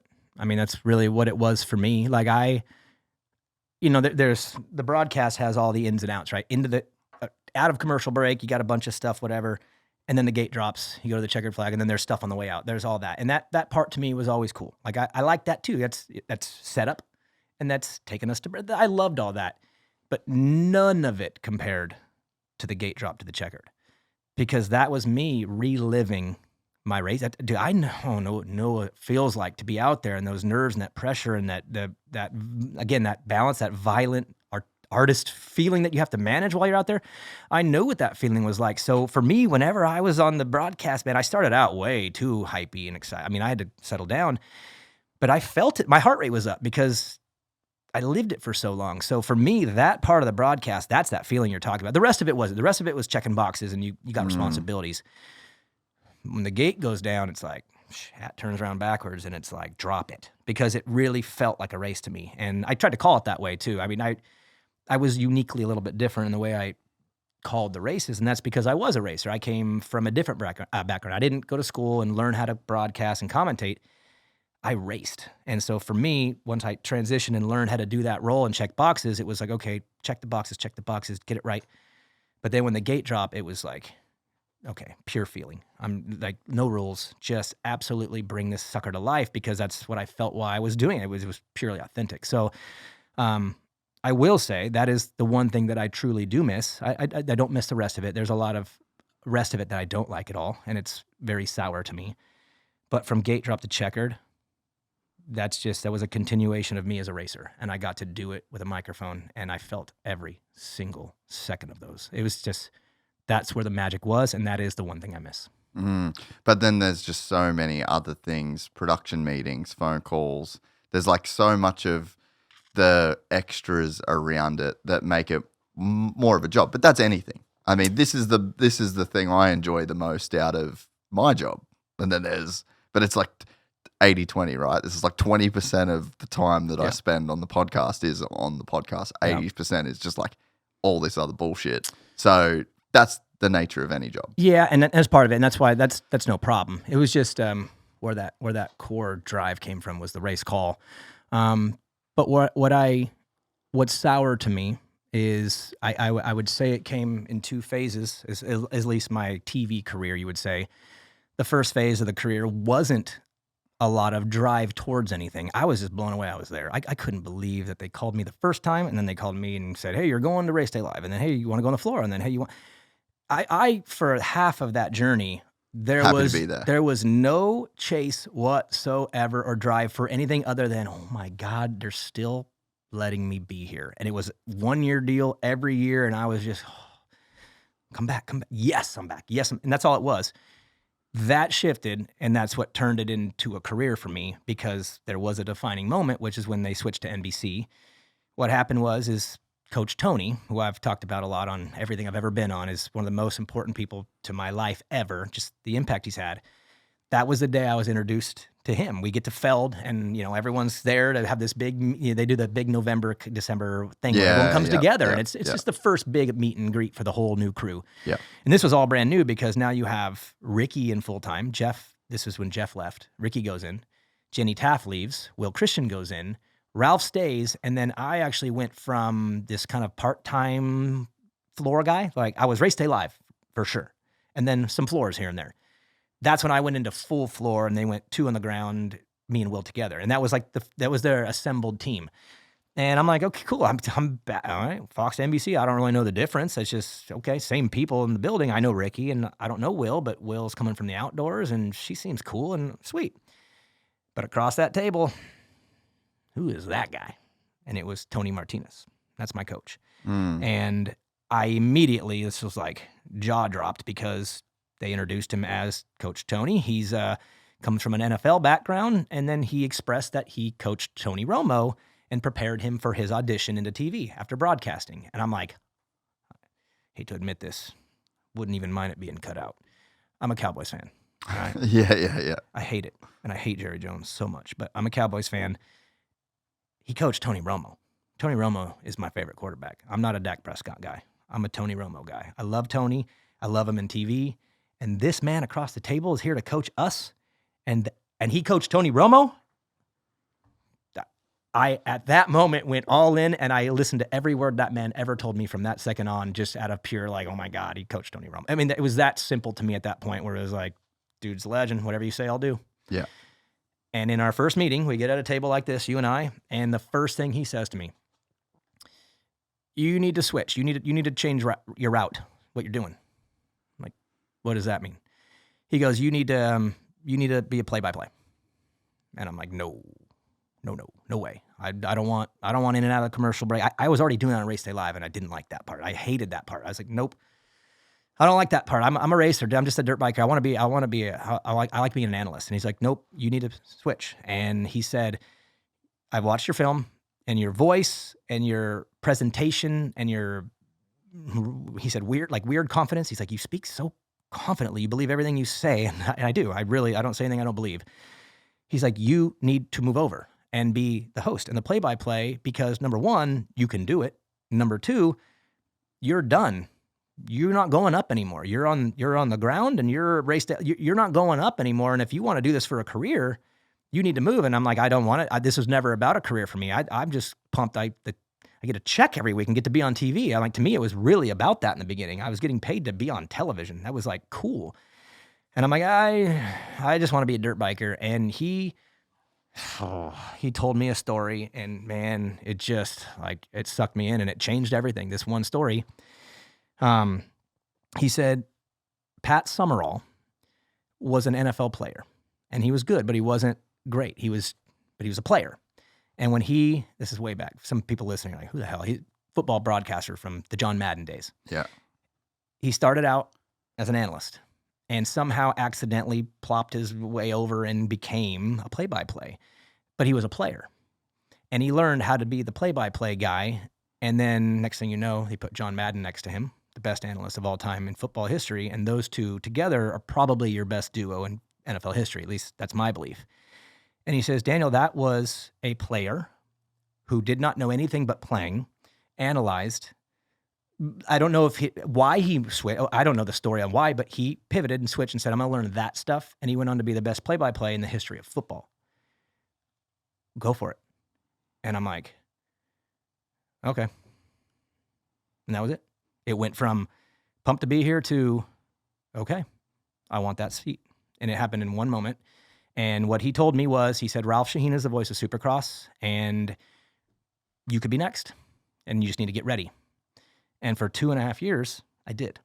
I got ready. And how I got ready was Coach Tony told me, he said, if you want to be an incredible broadcaster, you need to know everything else. That's the key. He said, because if you are the host and you are the play-by-play, you need to know the analyst's role. You need to know the floor role. You need to know the producer's role. You need to know the director's role. You need to know everyone's role because you need to make everything come together, and that is on you. And I'm like, oh boy. So we went for 2.5 years, and while I was on the floor and on Race Day Live this whole time, we never, ever worked on anything but the potential of me maybe getting my shot. That's all it was, with no promises, no guarantees, just, it's going to happen, bro. You're going to get your shot someday. So let's just work at it. And in the meantime, you're going to get good at everything else you're doing too, which I did. I got better at the floor, got better at Race Day Live, but I was prepping for a shot. And that obviously was the beginning of a turn, which led me through what I would say was a pretty bumpy path that led me to an exit eventually. And I don't regret flipping the switch on career-wise and going for it because it did get me to here. I've been through a lot to get to here, and I'm very happy to be where I'm at. But I look back, and sometimes I think, man, what if you just told Tony no? Like, what would it be like right now if I would have said, nah, I like it. Because I like calling races. I like being on TV. I like making money. And as soon as it turned into a career, it didn't feel the same. I felt like a racer again. But I was a disgruntled racer. I was a failed racer. I have a lot of regret from my racing career. And to me, this was like, all right, you're given a second chance somehow, dude. I don't know what happened in your life for you to deserve this, but somehow the Supercross gods have decided to give you another shot at this thing. What are you going to do? And I went demented all in. I mean, like everything that I could do to be as good as I could, just in case I freaking got a shot. And then I did. And then I talked to you right after. Yeah. 2021. Yeah, you just pretty much it was like your first couple races, and then you did the podcast. Yeah, that was my first one. I did Salt Lake. I did one that year. Was it one? Did one. Fuck, that's crazy. One, and dude, we talked about it when I was on. Todd Harris, again, Todd of all people, he got double booked. He had to go to Bermuda or something to do sailing and whatever. And it was like, here it is. But I will say, just again, in this, while I'm sitting in the chair of truth, there was pushback the entire time on my way up. That first show didn't happen easily. NBC didn't just go, oh, sweet, we got this guy down here ready. Like, I don't know if they weren't in tune with what I was preparing for. Feld did. Feld knew. I mean, I was working towards it. We had my dream was our dream. It was our vision to get there together. So they knew what I was working for, and they wanted me in there. They wanted the shot, and they pushed for me, and there was heavy pushback from NBC. One individual in particular who seemed to not have a liking for me for the entire run. But even getting in that first one was a super challenge because it wasn't like, hey, Todd's gone, Daniel's right here, put him up, this is good. They made me actually audition for it, like actually do a sit-down audition. And as annoyed as I was at the time, a little bit like, come on, I don't need an audition. I've done 100 shows with you guys. Like, I got it. Yeah. I can't sit back and say, I don't look at this, the coolest part of this whole freaking story, the audition for that first one, because dude, we're in Arlington for the residency, and it gets word to me that, hey, this might happen, but you're gonna need to put some tape out, and we're gonna make that happen. So Feld rented this sick studio in Dallas, and on one of those off days during the residency, when everyone's just sitting around, Bondo, Ricky, myself, Doug Cabrera, Coach Tony, we all go to this sick studio, like big money, dude. And I think it's where Tony Romo did his audition for the NFL. Huh. And I'm sitting here like, dude, I got Coach Tony right here, dude. I'm getting my audition in the booth. I got RC here in the booth where Romo did his. I'm like, phew. And dude, it was the raddest probably hour. I mean, we went through a couple races, like they said, press play. And we just started kind of going through it. Me and Ricky just kind of rapping because we'd never done that before. But I knew him. I'd listened to him for all these years. I knew how to get right in there. And I'm kind of a chameleon. I can get whoever I'm next to, I can mesh. So I just kind of meshed with him. And Coach Tony's giving us a couple pointers here and there a little bit. And he's like, you guys are kind of ready. Like, do you want to just go for it? I said, yeah. So they press record. And we did a 450 main from Orlando. Like, it was one of the races that already happened. It was one of the Orlandos. I don't remember which one, but we just did a 450 like main event, just go. And we recorded it. And I have that file and I watch it sometimes, dude. And it's fucking so rad, dude. I'd love to see that. I'll send it to you. Dude, that'd be sick. And the crazy part is all this pushback that was like not going to allow it to happen. The main dude at NBC I heard ended up watching the file in 15 seconds and was like, okay, like, come on. So frustrating when I had to audition for it when I was like, probably a year already ready. I mean, I was just very patiently just being a good. It's just you're dealing with guy. A huge company. Yeah, exactly. I'm still battling this like gratefulness thing where I'm like, dude, I can't believe I'm here. But at the same time, I'm like, come on, I'm ready. I'm ready. It ends up being probably the coolest thing in the whole story is me having to earn it and getting to go in that studio and earn it. And it was sick, dude. I'm not gonna lie. It was one of the cooler moments in the whole story. So is the whole like you and Ricky thing, was that like pretty fake news?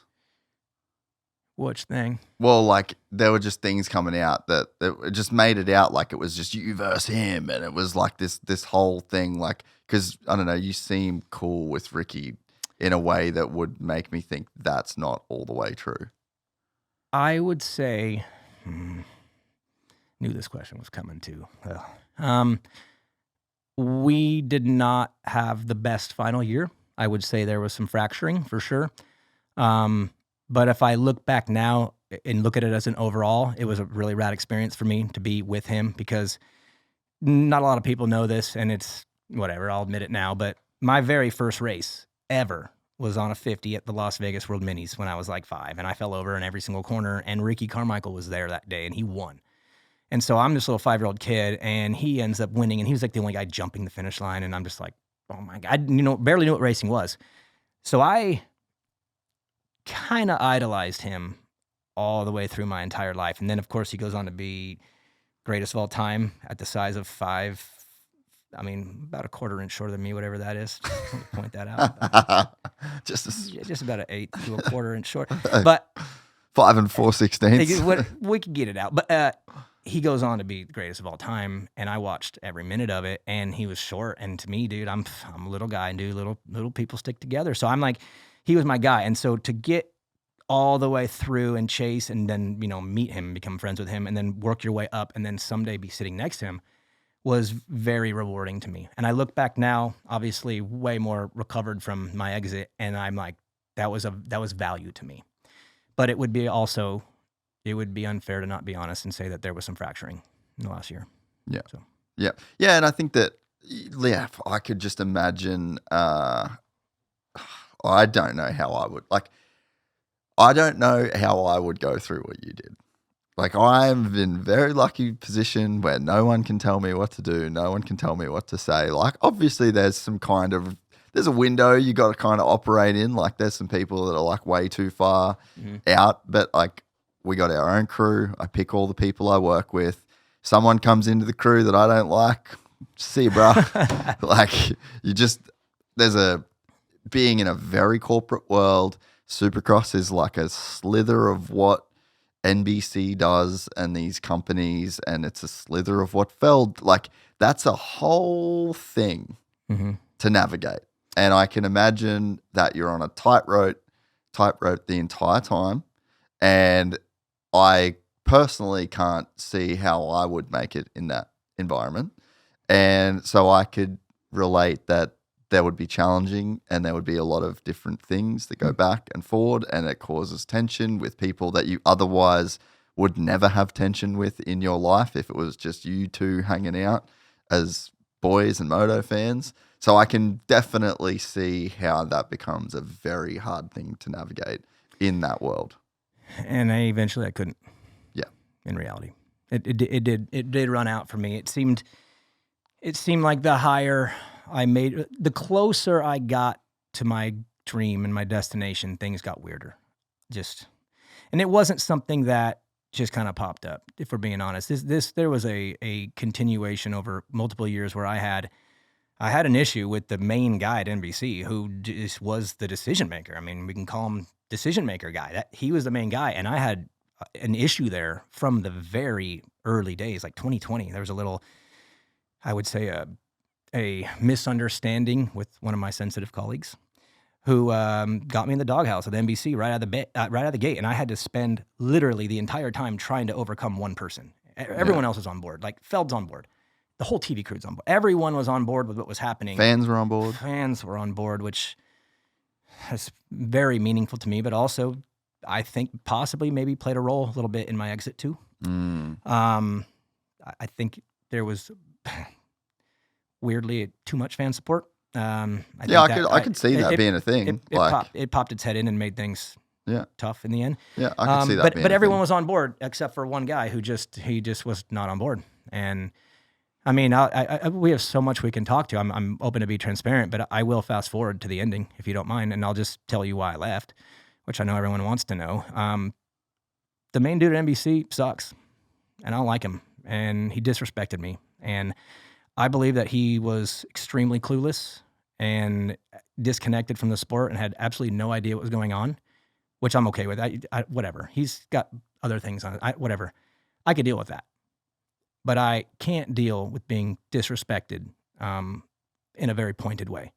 And that happened, ultimately. At the end of this thing, it was a face-to-face meeting with the head guy in NBC. I went there under, I believe, false pretense. I was under the belief that it was a good meeting. I'd had 2 of my best shows ever. And the meeting was we were there to watch film. It was going to be a film session, talk about your career. And I drove to Charlotte Oh, dude. Yeah. All the work it finally paid. I broke through, man, because Daytona was killer. Detroit was killer. And then the email. Come on in. Let's talk. All this I finally made. I broke through. And, oh, my God. It ended up being one of the worst days of my life, to be honest. It was just unbelievably not that. I learned where I sit in this thing. I learned what I was thought about from the decision makers, at least on that side. And I learned right then and there that my dream was dead. That was done. That doesn't mean I was done being on television. I didn't get fired or let go or clip, anything like that. It was be grateful that you're here and settle down. That's the gist of the entire meeting. And it was done disrespectfully. And things were said that just too far from me. And, God, here we go. I mean, this kind of opens up like the can of worms here a little bit, but that was on a Tuesday. Glendale was the upcoming weekend. It was my final booth night because, you know, they were important to me, obviously. I got 1 the first year, then 4, then 6. So everyone mattered to me, man. They were all auditions.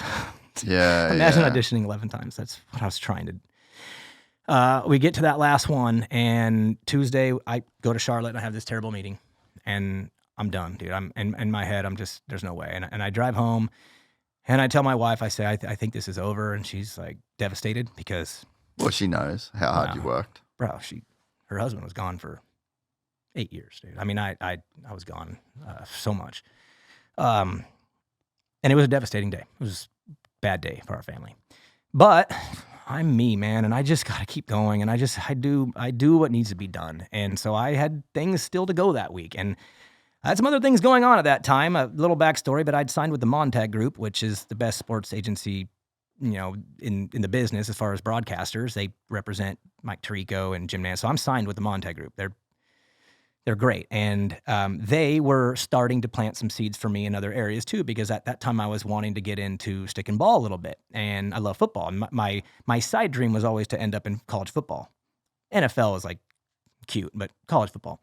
And so they were throwing some work at me at the time as a way to kind of sharpen up the skills a little bit and just broaden my horizon. You're like, dude, you're a dirt bike guy. You need to get out. We need to grow.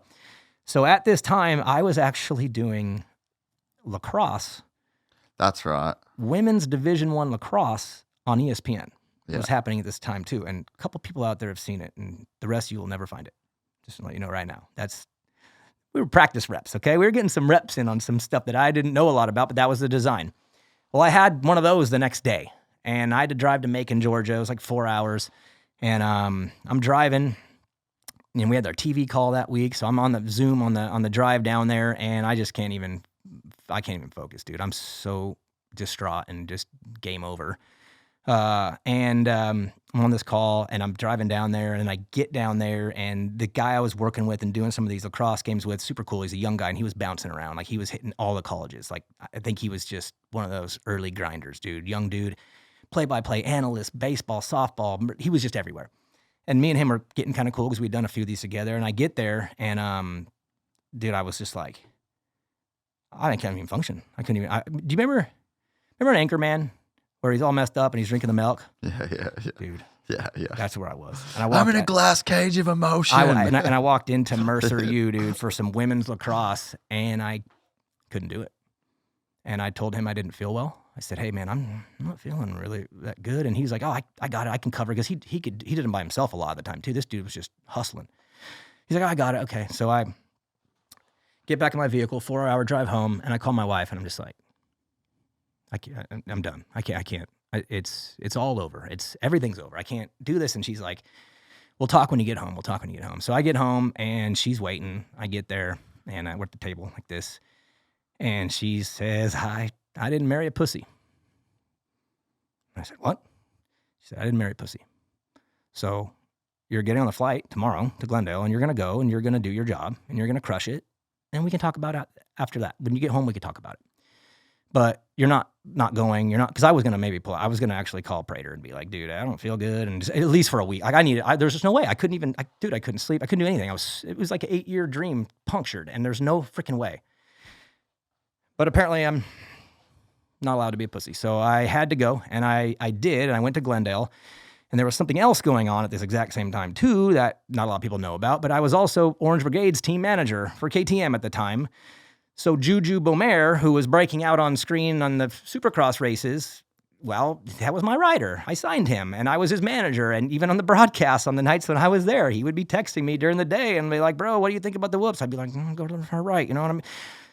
Probably wasn't super fair that I was down on the track a little bit, but hey, double duty. That's the sport. Everyone works multiple jobs. So I got Juju and Cochran and Finnis and all these boys like racing futures that weekend in Glendale. And I'm going to do my last booth date, and I'm freaking Anchorman drinking milk, dude, for 48 hours, like just jacked. But I get there, and I kind of pulled it together. Friday was just terrible. I'm just tired, and I'm bouncing from Juju to Casey to the booth, just trying to do all the things that I was doing at the same time. And I remember that night, like I'm literally sitting in the booth. My wife calls me right before, and she tells me, she says, do your very best. And when it's over, look over the monitors and the screens and just look at the track and just think about it for a while and just take everything in and make a decision on what you're going to do. But whatever it is, that is what it is. There is no Tuesday, because I'm emotional, bro. I care. When you care, you're emotional. And I was ready to spiral out of control. And she says, nope. Funnel it in, crush it, make the decision. And so that night, I did that. It was my last night. Juju won. Huh? Juju won. Juju won that night, which so crazy, dude. And that ends up playing a role in my final call, which was I had an opportunity with KTM. They were pretty much putting me in a spot with a green light to go and crush it. They were like, Daniel, we need to win 250. We need 250 wins, and this is your part of it. Go and get us the best kids ever and bring them in, and that's your job. And I'm like, man, I got this green light to go and do the raddest thing ever, which is to go and like scout and grab talent and then produce them and then pass them off to factory KTM like Juju did, or Casey Cochran like with Husky. And I'm like, you have that going on right now. You just had your career absolutely brought into light. You just learned your TV career is over as of right now. And what are you going to do? And after that race was over, I stood up. I remember, man, post-race show gets done. You know, it's always, hey, all right, good job. See you later. Blah, blah, blah, blah. Everyone scatters. And I remember looking out over the monitors and just looking at the track. And I was like, I'm not meant to be up here. I'm a racer. I need to be on the track, but not covering it. I need to compete. I'm a racer. And I just learned that this life that I've been in is not a race. You don't get the whole shot and win. There's so many other things at play for you to succeed. And I learned that, and I don't like that. And I learned that that's over, but down there I could compete. And KTM was giving me a chance to do that. And I could compete through all these kids, which obviously when you put 8 years of your life into something and then it gets ripped through a blender, there's going to be a period of time when maybe you have to take a break for yourself and you need to put your own dreams and ambition on pause for a little bit. And I decided that night that I was going to do that. And I was going to make the move full time with the KTM, invest everything I had into that, and try to make as many of these kids factory riders as possible. And to me, that was the better place to give my passion to the sport. Yeah, because there was no bullshit involved. Yeah. And that was it. Then 5 weeks later, because I kept quiet for 5 weeks, I didn't say anything. I just didn't talk to anybody. And then Salt Lake City comes around, and I pulled Dave Prater into a private room, and he knew the conversation was coming. He knew for a couple of weeks that we needed to talk. And I told him, tonight's my last night. And he was like, not good with it. It's the weirdest conversation, one of the weirdest ones ever, because we're close. Yeah, obviously, not as much. Dude. Oh, I love Prater. We're not as much anymore because I don't deal. I'm dealing with a lot of other things all the time, so I don't talk to him a lot. But that was for me one of the harder things I've ever done. Is had to sit there and tell him, because I don't believe it was just my dream. I think it was our dream, and it just couldn't happen. So what about that conversation made you think that so it just made you think, like when you went to the meeting in Charlotte, that it was just like, it was the end of the road? Like, do you think that they were not going to use you anymore, or they were just like, you'll never get bigger than this, you'll never go up from here, like just be grateful that you even made it this far? Like, and so that told you that there was just no kind of future for it? Or it was just like the way that it was, and the disrespect was just like, hey, know your place. Like you listen to like that kind of vibe. And then you were like, I just don't want to be in this environment. 2 parts. I mean, obviously it was made super clear to me that my dream was done here. That, again, be grateful you're here and settle down. That was the overall feeling of the meeting. And you know what? I honestly, if that was it, career-wise only, and it was that, I would have been upset, but I could have recovered from that because, dude, I'm driven. If that door, I'll bang my head against that wall and turn this way and go. I just keep going, dude. I'm a racer, man. We just grind. So I could have probably just pivoted and been like, okay. But the things that were said and some of the things I learned in that meeting made me feel like I just didn't want to be around this at all anymore at all. Yeah. I'm too passionate to be involved in projects where that's not allowed to happen, and even the other way. It's hard to explain. I get it. Like, I mean, and it's obviously subjective. It's like it's a feeling. Like that's how you feel about those things. And I mean, I've been in relationships where like this is a completely random side note, but I like literally broke up with a chick on a holiday in Rome. She just did a thing. She just did a thing, and I was just like, you know what? I'm actually fucking done. Like I don't today. I'm not gonna think about it anymore. Literally, it was just like I got to that point where I was like, I could actually never come back, and it wasn't that bad. It wasn't like, but it was just that I just was clear to me in that moment. I'm like, we're fucking done. We sat down for pizza. I'm like, hey, when we get back to America, I'm just like, I'm moving out. I'm taking all my shit. Like, and she was fine. No. Okay, I was gonna say because you sound super like but it was just like it was that thing where I was like I was done, and I just knew after that trip I was like I just couldn't come back from this. So I kind of weird, like, you know, it's not the same thing, but I guess that's like what I'm using to like relate in my head to where it's just like sometimes there's just a thing that happens. You get information, you get a feeling, and you're like I can't go past this. Well, and that's. If it wasn't for the fact that there was 5 more races left in the season that I had contractually agreed to be at and people depended on me to be at, I probably would have ended it right there too. So but you were internally it was over. Done. It was all the way over. It was 80% over after the meeting. And it was 100% over after Glendale. Yeah. And that was my best night on TV too. I was like a numb zombie, emotionless. I didn't even have notes. Like normally I have like my notes and everything, whatever. And I was so degaffed that night. And I just like this and just like got through it. And honestly, I remember watching back and I was like, damn. Pretty good. You need to not care more often, pal. Like that was smooth as glass. And but again, as bad as that night was for me, there's so much radness in it too, because Juju won his first futures race that night. Set up his whole career. A kid that I signed a few weeks before that, who was texting me that day talking about how the settings are good and he's feeling good, and he's the best kid ever, by the way. I don't know if you ever met him. Nah, yeah, I've spoken to him. Hey, I got a good Juju story for you, right? I was in a cafe in Murrieta, just by myself, getting a coffee. I had my laptop. I just changed scenery, doing some work. And I saw a kid looking at me for a bit, and like happens. So I'm just kind of like, oh yeah, this fucking guy that knows who I am. Mm-hmm. So I'm just sitting there working away, and he walked up and he's like, hi mate, I just wanted to introduce myself. I'm Julien Beaumer. I write for KTM. I really love your podcast. Dude. Just wanted to say, good to meet you. I was just like, what a G. That never happens for a kid his age. This kid he's like that, and he's communicative too. And that's why I was able to land him too. By the way, like that was a lucky deal on our end to get him. We could have screwed that one up because we could have had him before the season. But he was in this weird place where he was so fast and good, but it was so messy, and there's always problems all the time. So it was hard to give him like the A. It wasn't clear. It wasn't clear, and it was hard to give him the A elite deal. But then our typical B deal for him was kind of not really worth it for him, because he already had his Yamahas and he was already.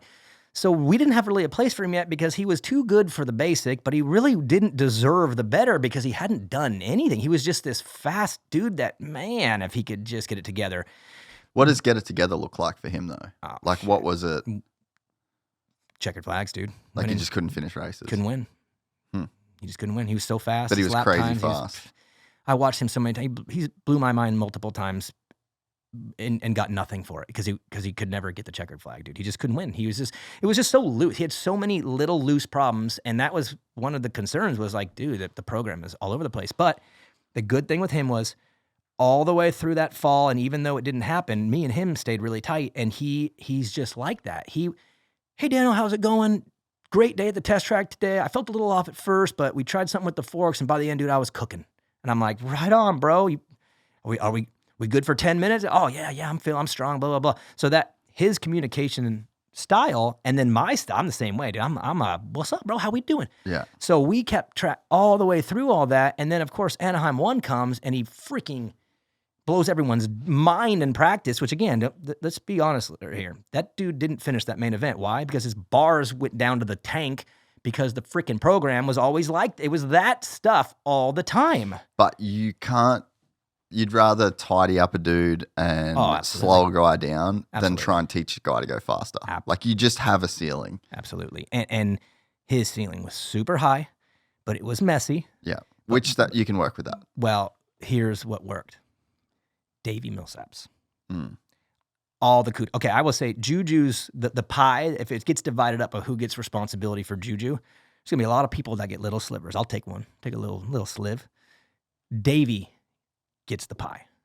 Davey tightened the bolts. He crossed the T's. He dotted the I's. He's the perfect blend of big brother and disciplinary. And he keeps Juju in check, but he's also his friend. It's every rider has to find their guy and their program. And they found each other. The program. He found his guy. That's all he needed was his guy. And here's the beauty in it. Davey tells Carlos, because of his Carlos relationship his whole life as a little kid. Carlos was his mechanic as a little kid. Carlos, I'm working with this kid. And of course, the factory teams, they don't know anything about amateurs until all of a sudden it's in front of them. They're like, oh. Yeah. So Carlos, there's this kid I'm working with. He's really fast, blah, blah, blah. And just want you to keep an eye on him, whatever. So they kept an eye on. And he got 4th in times out of the pros in his first futures qualifier ever. He was 4th out of the pros. And they all saw that. And even though he did not do well that night because the bars and all that, whatever, I'm pretty sure, I believe I'm right on this, but I think he had a Star meeting that night in the truck because Star likes to bring him on into the truck for talk. Yeah, the Bobby Reagan talk. Which I've had to deal with for a long time. I've been at war with Bobby for years, dude. And you know what's funny? I've never met him. Really? I've never met Bobby. Never shook his hand, said hello to him, but I've been at war with that man for 2 years with these riders, dude. Taking, stealing, grabbing back. We could do a 5-hour show just on that. What a war zone I've been in with that man. But anyways, Juju wanted to be at KTM the whole time. Davey's relationship to Carlos. Me and him texting the whole time. And the next thing you know, I get a call from Ian Harrison, and Ian goes, Daniel, what's up? And I'm like, why is Ian calling me? You know, Ian's great, but what's he calling me for? Daniel, please tell me, you got some budget left over. You got some stuff. Can we get this kid? And I said, I've saved the budget. Because when we lost Dax Bennick, I didn't use up all the Dax Bennick budget. I went and grabbed Wyatt Thurman and Beckham Smith, 2 younger kids with that. And I saved the bulk of the budget. So when Juju was available and wanted in and it was whatever, and I got the call, it was snap your fingers. We signed that boy. And it was magic because he needed the T's crossed and the I's dotted, and he needed the bolts. And there was Davey, there was Carlos, and there's factory KTM. And that kid is a factory KTM kid. He was like meant to be with them. He's perfect for them. And rookie of the year the next year. Anyway, but that night for me, calling that race, and that was the start of his thing. That was happening when I was in the depths of the worst hell that I had ever been in a decade. And that was all happening while my guy down there won his first futures race. And it was like, there's magic in the bad times too. Yeah, no, 100%. And it just sets you up you just don't know. You just don't know how it's going to play out. Yeah. You know, the worst thing that happens to you in your life could end up being a huge blessing in disguise, you know? It ended up being that way for me. Again, this TV chapter, that's why I'm not really bitter anymore. I mean, that's why we're talking. You know, we talked a year ago and you're like, hey, when you're ready to talk, let me know. And I'm ready to talk because I'm good. I'm healed. I'm recovered. I actually look at that chapter as incredible now, where before it was just, you know, when you were very bitter at the start. Oh, I wasn't talking to anybody. That's why I haven't said anything. It's smart not to. Do you know what I would have said? Oh, fuck yeah. You said it to me off camera. I would have nuked the whole sport, but I didn't. I went the other way about it, and it's because at the end of the day, time heals. You get a different perspective on things as well, and then I'm sure you can reflect on your own part of different things, and shoulda, coulda, wouldas in a bunch of different ways, and it just changes. The overall sentiment probably remains the same, but the edges probably really smoothing out over time. That's probably the best way to. That's the best way to put it. And I mean, you don't say the best things when you're emotional. You say the best things when you've had reflection. And I've had reflection, and now I look at it like so grateful. I mean, dude, I was a dirt bike racer, racing arena cross, still hanging in there. I didn't know what I was doing. I had 2 kids, just living the dream, put my wife through it, and they called me. Dude, you want to try out for arena cross? What? Serious? And then I had all that happen. I mean, went from that call to sitting in the booth at Daytona with Ricky Carmichael and James Stewart. Okay, did it work out what I wanted? No, but that right there. Yeah, you can't buy that, is bro. An unbelievable life I got to live, and including the bad times, because that's what makes it whole. Like if it was all just glorious, you'd rip through. You wouldn't even appreciate it. It'd almost feel fake. So I don't mind now what happened because it made me smarter and stronger and better. And I'm 42, dude. I'm not at the end here. I'm at the beginning. I feel good. I'm warming up, and now I can look back and go, oh my God, there's hundreds of lessons in there, and I'm going to learn from those ones. And then now I have these KTM lessons that I just learned as well, which is taking me to this new place where, oh my God, I've lived a couple really rad chapters, and I learned like 100 times more than I ever thought I was going to learn. And that would have never happened if it would have been just a breeze and smooth and, just a beautiful story. Yeah. So bitter then, happy now, like really happy. Shout out to your wife too. I always say, like, the utility to having a good woman in your corner is pretty incredible, right? Like, I don't know if you feel like this. You probably go through way more than me with kids and the whole deal. Like, I don't even have the kids thing yet, but I mean, fuck, I've got a few actually. But it's like you, as a man, I have responsibility to like a handful of people. I've got employees, I got a wife. There's so much like pressure and weight that is on my shoulders. The buck stops with me in so many aspects of my life, and no matter how I feel, no matter what, like the how I feel doesn't really come into it. The bills need to get paid, the shit needs to get done, the fucking train needs to stay on the tracks. That shit's on me. And for 99% of the time, you just carry that shit alone. And then something happens. The train gets derailed, the shit hits the fan, and the woman that you've been supporting for the 99% of the time, if she's a really good woman, she will earn her 99% of the work and the care that you've taken for her in the 1%. And I've had that a few different times. Some good math right there too. I like it. That's how it feels. Yep. And it's like, dude, the 1% of times. Like, there's a few different times in my relationship where my wife's done that for me, where it's just like, dude, you just come. There's one day where you had to show up and you just fully kept this. You've righted this whole situation by your actions and by your influence on this whole program. And it's like, it's such a underrated thing, and it makes caring for a person in that way so worth it. It's crazy you say that, because that is so it, man. I'm really lucky. My wife, when I was 18. Young man when you guys got 18 together. and 16, I believe she was. I turned, 18, 16. And we got married young. I was like 21. She was maybe 19. And yeah, we've made it all the way through, man. Like, honestly, we weirdly don't fight. We're polar opposites. It's one of those crazy things where we really do attract because we're so opposite. And I think that's why it works, because I need her. I need all of her because I don't have any of that. Like, she's grounded and stable, disciplined. She's like a more of like the nucleus that keeps it together. And I'm freaking ping pong ball, dude. It's just how I am. So without her, dude, who knows where that ball goes? I might ping pong out of here, but with her, it always goes home to her. And she's the voice of reason, and she's the rock. She's the sun in our solar system, and she's incredible, and she has put up with so much for me, man. Oh my God, the race dream, being a racer, the band dream. Oh my God, that was the worst for her, dude. Because my brother is like really good looking and suave, and just absolutely could pull any chick on the planet. And I don't want to get him in trouble, but he was incredible at that period. And of course, I'm in the band with him rolling around, and my wife's just hating that I'm even around that stuff, which I didn't like it either because I like the music part more than the band stuff.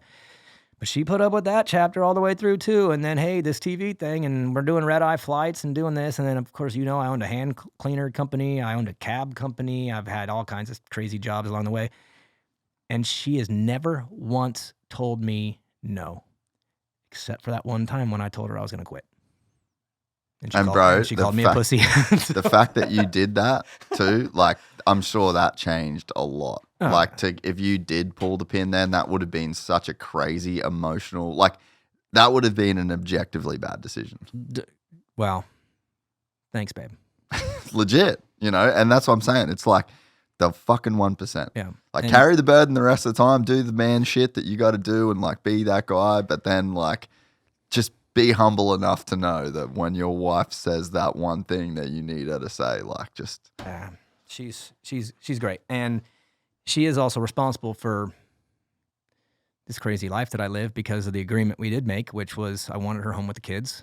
I wanted mom home every day with my kids. It's just it's the family I have, dude. Like, when we're at home, we all sit in the living room together. It's us four. That's our family. I wanted her home, and that meant that it was on me. And if you've noticed, I tend to do a lot of things at once all the time. And that's because there's a reality to financials that need to be met for me to be the one by myself.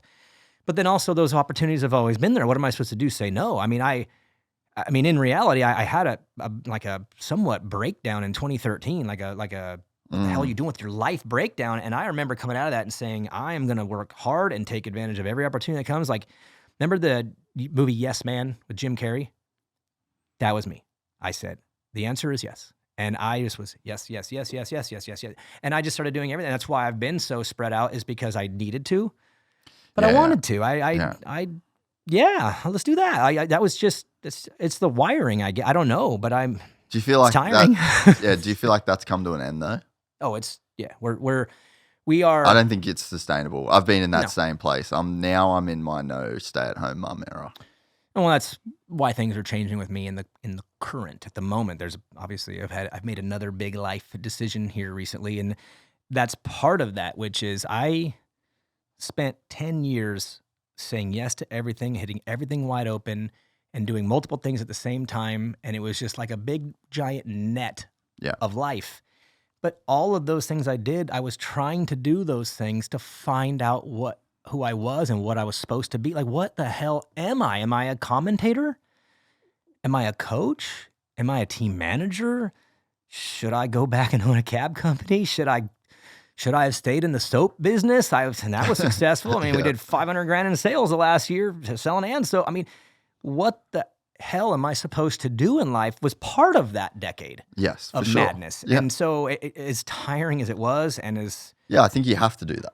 Oh, you have to. Yeah. You got to know. And I know now. And that's what's brought me to the gamble I'm taking in life right now, which is leaving some stability, which KTM, as much as things may seem a little shaky on the outside, I had stability there. I did a lot for them, and I was in a very important role where I was tied into a lot of different things and trying to move the needle everywhere. That's what I really tried to do that there, was just help everything. And not only help the riders and the families, which was always the tip of the spear for me, but like help with futures and combines, like get that going better. I work with Harv at the AMA still. Like, I probably have an email from him today. I'm constantly trying to help that part of the sport because I believe in it so much. This bridge between amateur and pro is so important. It's the best move they've ever made, is the futures and combines. And so I'm just wide open, active, wanting to do that, but at the same time looking at my life going, God, it's too much. You're too much. My effectiveness was starting to come down, and I'm like, I'm an A person. I like to give A-level effort and get A results, and it was becoming B+ to me. And I hate that, and I don't like that. And I was spread too thin, and I started looking at life and going, what do we got going on here? Like, what are we doing in life, and what needs to start leaving the life? And I've done that little by little. Next Level 101 was the first thing, which loved it out there, still go there. I mean, I'm going there actually when I get home. When I fly home from here, I'm going straight there for a practice day. Love that place. But what I learned was just like spread too thin. It's just, I mean, because I give my all on everything, and it's draining. Yeah. So much to give. So that went. Had to sit down and said, hey, this ain't gonna work. I gotta cut this out. And unfortunately, I knew that KTM was next, and it needed to go. And it was because, honestly, as magical as it was, as great as it was, because we had this 1 year, man, from Casey Cochran's Futures win at Salt Lake, which was the night I resigned from TV, from that night until the very next Salt Lake City when Cole Davies won, and I got to stand there with that #1 plate, and we backed it up with a kid no one ever heard of. That year was magic. It was the raddest year of my life. I was so competitive, dude, on the gate. I raced 1,000 motos with these kids, and every win felt good. The losses were bad, and it was just magic. But at that Salt Lake race when Davies won, that was the beginning of the end for me, unfortunately. And it was because of what happened with him. And I don't blame KTM for this. They, as we all know now, like there's bigger fish to fry with them than an amateur kid racing futures. There's other things to worry about. Yeah, there was a lot in the background. Hey, well, can I piss real quick? Absolutely. Yeah, I'll be back. We'll jump off right back here. Sorry. This episode of the podcast is brought to you by AG1. I want to give a big personal thank you for their help in getting me to the start line at Glen Helen for the World Vets. It was a real bucket list thing for me, and I spent all of 2023 training for it. I may have skipped a couple of runs and had a few off days at the track, but one thing I didn't skip all year was a morning started with AG1. Consistency is everything in health and fitness, and one scoop of AG1 with water first thing in the morning, every morning, played a massive role in getting me on the start line. I feel more energized, I have better digestion, and I have a higher sense of general well-being as a result. That's because every scoop includes things such as B vitamins for energy support, probiotics for gut support, and vitamin C and zinc for immune support. And while all of these attributes make AG1 a real no-brainer, you can try it and get a free 1-year supply of vitamin D3, K2, and 5 free AG1 travel packs with your first purchase. Go to drinkag1.com/gypsytales. And keep an eye out for our World Vets content dropping here on our YouTube channel soon.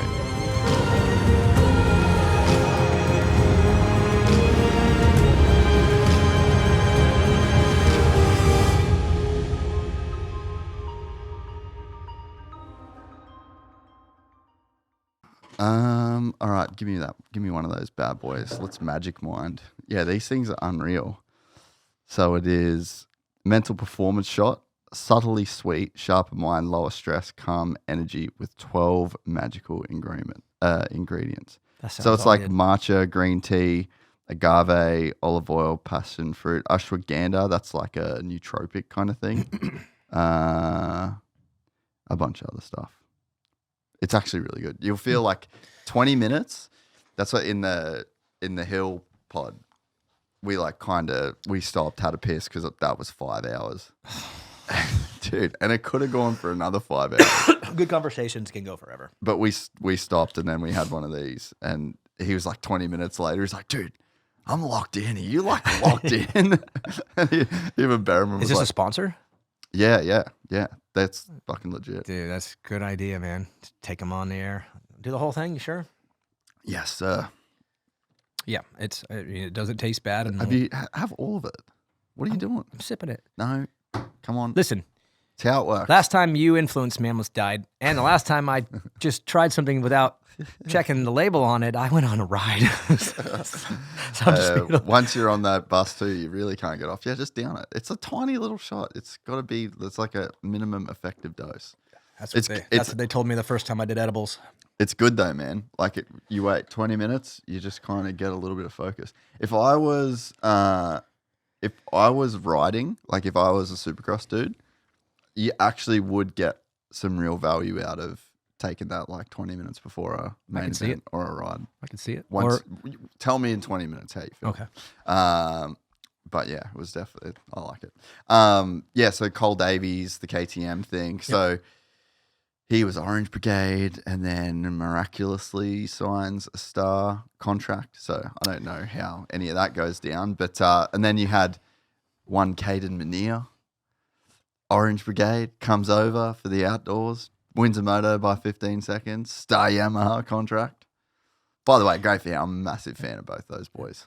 I knew Cole Davies was coming for maybe the last 4 years because Ben Townley told me that this kid is unbelievable. And of all the people I've ever coached in my entire life, nobody has ever picked things up, learnt it, and applied it quicker than that kid. He is rad, dude. And will probably go down, if we're being honest, as my greatest accomplishment in that role. If we're talking the gamble that was took, because no one knew who he really was. And I love telling this story, man. I love good stories. So this will be a good one.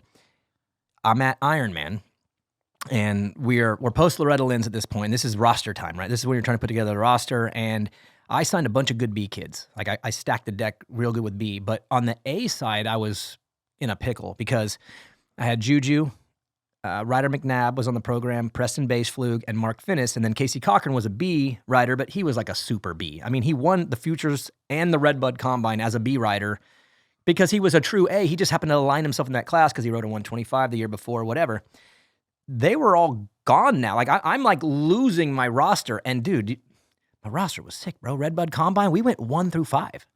1, 2, 3, 4, 5. Yeah. And I'm, dude, again, this is post TV career. I had just been done. Yeah, you got something to prove. I show up at Redbud, and it's like 4, 5. Boom. Well, guess what? They're all gone now.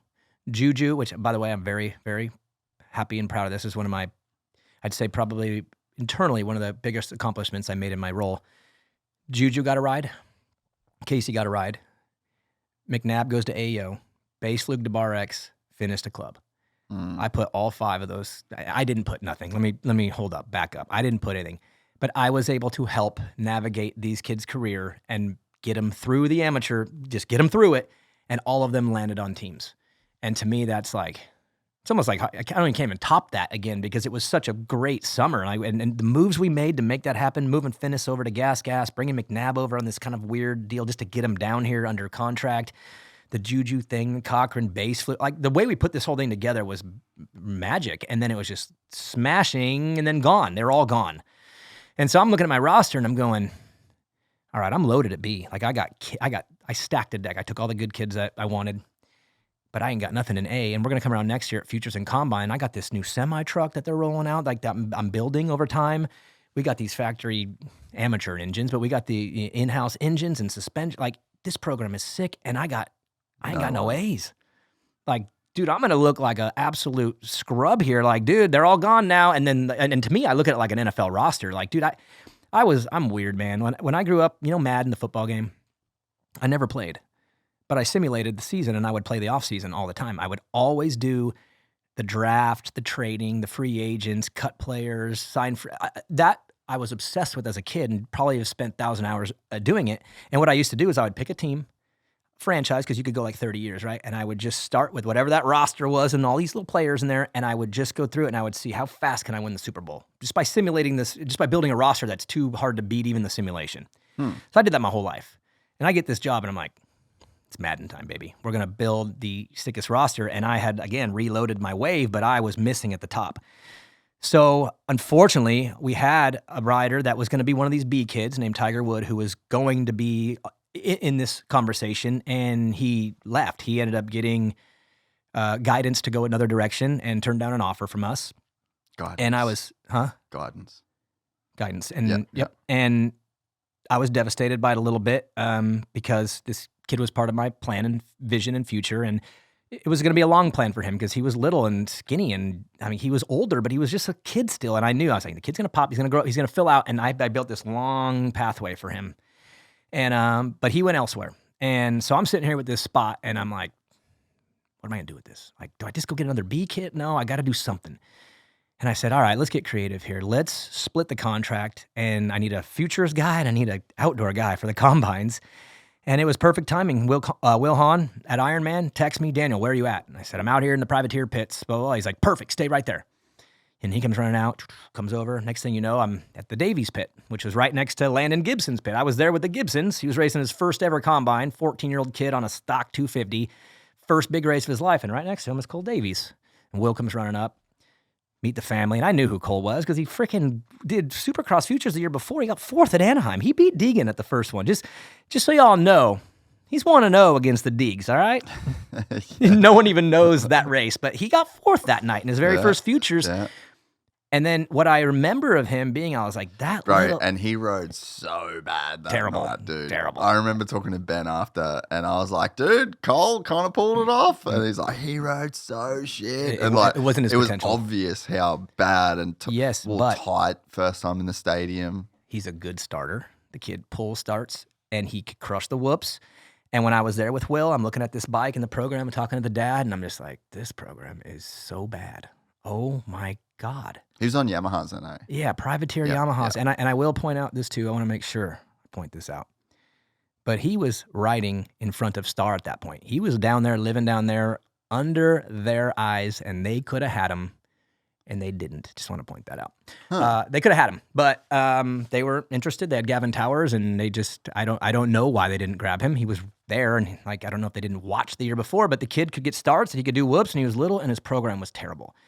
And Will Hahn tells me, he goes, Daniel, I trust me, please, I want him. And I'm like, jeez Louise, oh my God, I'm going to do this. I'm going to literally, Mark Finnis moves on, Landon Peppard moves on, Tiger Woods gone. I got three amateur American rides that are just out, and I'm going to go and I'm going to sign this kid from New Zealand, who, by the way, has a mullet.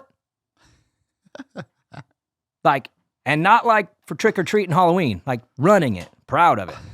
Forever. Well, no, I think they made him cut it. Oh, it's no. Gone. It's gone. Anyways, and I'm like, but I trusted the Juju experience. I'm like, this kid needs the T's crossed. But that's what management is. That's right? what That's it what is. It's supposed to that's be. What management is. That's what it's supposed to be. Exactly. And I said, Will Hahn, huh? Let's see. What's my history with Will Hahn here? Well, I lived with him in 2009. He was a great person, great friend, great to battle with and ride with. We stayed friends all the way through. He ended up being a Supercross champion, still good friends all the way through. And I'm like, you know what? Will Hahn, I think, is a Davey Millsaps type of guy, where I think he's a glue piece. That's what he is. He knows so much, and he's done so much wrong. That's what he'll tell you. Davey, too. They'll always tell you how much wrong they did, because wrong always is the best lesson. It's what you did wrong. And I'm like, man, oh my God, we're going to do it. All right. Let's do it. And find a person that says a bad word about Will Hahn. Nobody. I'll wait. Yeah, he's good great. luck. But I trusted that all the pieces to the puzzle we could provide, which was good bike, good engine, a good structure, coach, mentor, trainer to keep it together. He was going to be riding with Pierce Brown, Rider D. And we had this infrastructure in place that was like, okay, let's take the gamble. And even in-house in the building, it was a little like, whoa, really? Because we didn't shortcut anything. We gave him everything. It was an all-in gamble. It wasn't meant to succeed halfway. Like he needed to get on the podium. To be honestly, for me, if he would have just gotten the podium in Anaheim, I did it. I covered the year where I had nobody, and I covered the base. But I get out there in December, and I'm like, oh man, he's good. He's like really good. Like, oh my God. And then the biggest management decision that I had to make, and this goes back to my own life, and I'm so glad I won this debate. But going into that Anaheim race, he got his new race bike, and it's same as his practice bike ride. It's a new race bike, and he hated it. He didn't like it. It was stiff and it was rigid, and he was riding terrible, and he was bitching and just didn't like it. Well, let me tap into my experiences. I rode for Geico Honda as a fill-in rider back in 2009. Let's see, how did that go? Oh, that's right. It was terrible for me. I hated my race bike. I hated the forks that were so stiff. So much I hated. And this kid is complaining about the same things, and I'm like, screw it. The 40-hour framed, clapped out practice bike, new plastics, new graphics, old grips, go to the gate. Because that's what he wanted, that's what he liked. And I said, this kid has got a 5-race tryout. It's on him. I'm not going to tell him no. Are you kidding me? I don't care. You can ride with one wheel. You can wheelie on that. Do whatever you want. This is your shot. I'll give you whatever you want, because I believe in that. And as a racer, I didn't get that in my experience. You give them everything that they want, and then they can try. And if they got it, they got it. And if they don't, they don't. But don't shortcut them. And I gave him what he wanted, which was that old clapped out bike, which ended up being his race bike all the way to Salt Lake City that he went on. And he goes out in Anaheim. And man, again, I was nervous because like what if he sucked? And it's like, dude, Daniel, you idiot. You just, all these American kids you passed up on, and you go and grab this kid that no one's ever heard of, and he sucks. And he won. It was sick, dude. It was so sick. I was in the tower, And at the last lap, because he was battling with Towers, and it was so good. But he had some crafty things going on the track, and I'll add one layer to this. Marvin Muscan was brought on last year as a race coach for us. He flew to every Futures and Combines race and would be there for every rider just to provide insight to everyone. He wasn't with anyone, he was with everyone. And some used him, some didn't, depending on their guy. But Marvin was in the building, and Marvin's a very polite person, and he's very non-injecting. He's not going to just go right to Cole. So he's texting me, hey, I don't know the relationships here, but he needs to move over in the whoops. He needs to go to the right side. He needs to wheelie over the first one and go 3-3-3 up the right. Just tell him. Won him the race. Won him the race, dude. So we go and tell Cole, and dude, Cole starts working through it, whatever. And in that race, bro, he passed him twice on that doing that line. And I remember battling. I'm in the tower, and of course, Star Yamaha guys are in there. And I don't mind all of them, but I still like whatever. And they're in there, and Kawi, they're all in there. All the team managers in the tower, and I'm sitting here, dude. And he's winning, and he's battling, and he's losing, and then he's winning again. And on the last lap, I was like, he's got it. Like, he's so solid. Like, Towers was going for it, and Cole wasn't. He wasn't going for it. He was just keeping it together. In fact, waiting for the whoops, bro. And I'll tell you right now, he rode terrible that night. His dad was pissed at him that night. He won. His dad was like, that was bad. And it was bad. He didn't ride very good. He just, dude, he's crafty, and he had that line, and he's just a stubborn winner, man. He is. And so he wins that race, and I wanted to turn to Star and just be like, ha, ha, ha, because they stole Dax from me first, all right? Just be clear, when I got the job, they took Dax right off and he was my guy. I love Dax Bennick, and he was gone, and so I had a vendetta. And that was a little bit of my revenge on the vendetta, was that kid was under your eyes, and you didn't see it, and I gambled, and ha, ha, ha. And that's what that night was for me. It was a relieving feeling, as in like, you didn't screw up and look like an idiot. And by the way, kid smashed, and he won. And it was probably the most magical moment of my entire run with KTM, was the walk from the tower to the podium. And you want to know who called me on that walk right there? Well, I'm on the track, and there's JT, who's in my role, and I'm like knuckle bumping JT and my buddy, and I'm just can't wait to get to the podium. My phone's buzzing. I look down, John Hines, CEO of KTM, calling me. Daniel, yeah. I mean, this is the CEO we're talking about here, who can't even believe it. And he wins that night, and wins the Anaheim, dude. And not only won, but it was an epic battle, and everyone remembers the battle. It's one of the best races of the night, dude. It was incredible. So that, to me, was the highest of highs, magical, just, oh my God, we won Anaheim. This kid with a mullet that don't talk.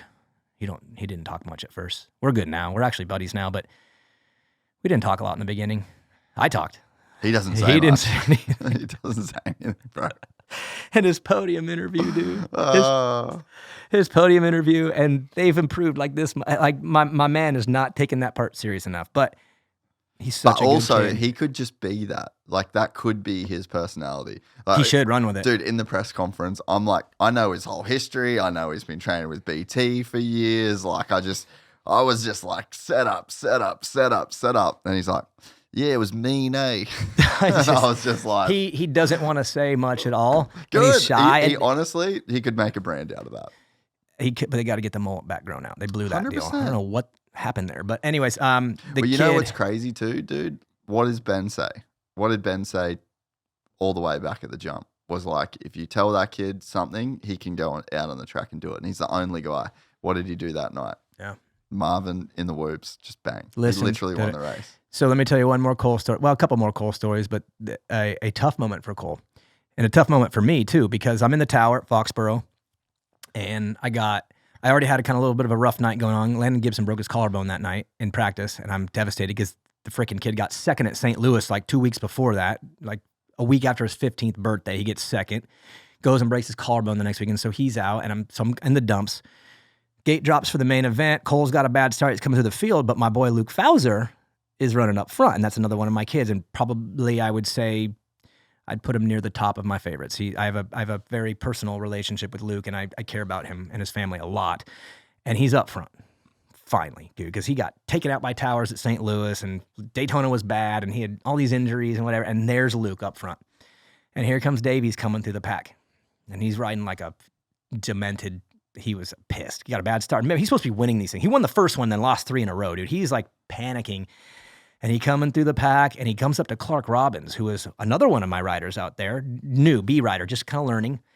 And he hits Clark hard, bam! And I'm like, oh, I mean, enough to where I would have probably been okay if Clark killed him in the next corner. It was hard enough to where he deserved something back. But I'm like, oh, thank God they didn't kill each other. But damn, Cole, okay. And he's making his way through, and he gets up to Luke. And I'm like, oh, no. Oh, Don't do it. And he does. And so Cole comes in, boom, and just not bad, but definitely dove in and gave him some on the last lap. And it's for third. And I'm like, Rubbin's racing, man. Like Luke's, I mean, I felt at that moment like, dude, I'm sorry, buddy, but your podium was taken from you. He got you. Well, 3 corners later, Luke decides, no, he didn't. And Cole, for whatever reason, goes way wide in this corner with Luke on him. And Luke's like, oops, and just goes in and boom, and that was it. And just took him out. It was like the cleanest, slickest little back I ever seen. And then goes on and gets his podium. And I'm sitting here in the tower going, oh no. Their bikes are next to each other in the truck. And I have to go down there right now and deal with this kid who won Anaheim, and everyone's waiting for more. Everyone's waiting to see if that was a fluke or more. And I got to go and figure out how to deal with the fact that his teammate just put him on the ground, but his teammate was right. Oh boy. So first thing I do is go to the podium. I go to Luke, and dude, he's revved up. He's fired up. And first thing Luke says to me, was that okay? And I said, absolutely. I said, you did nothing wrong. That was, in fact, you were pretty nice about it. You could have been meaner, but that was good. He goes, okay, good. He was like, I think he was relieved. I think he knew he did the right thing, but he also cares about my opinion a lot. Me and him have a we've had to work through a lot of things together. So we have a bond that way, and I think he wanted to make sure I was okay. And when I did, he was like, yeah. I mean, he was into celebration mode once he knew I was okay with it.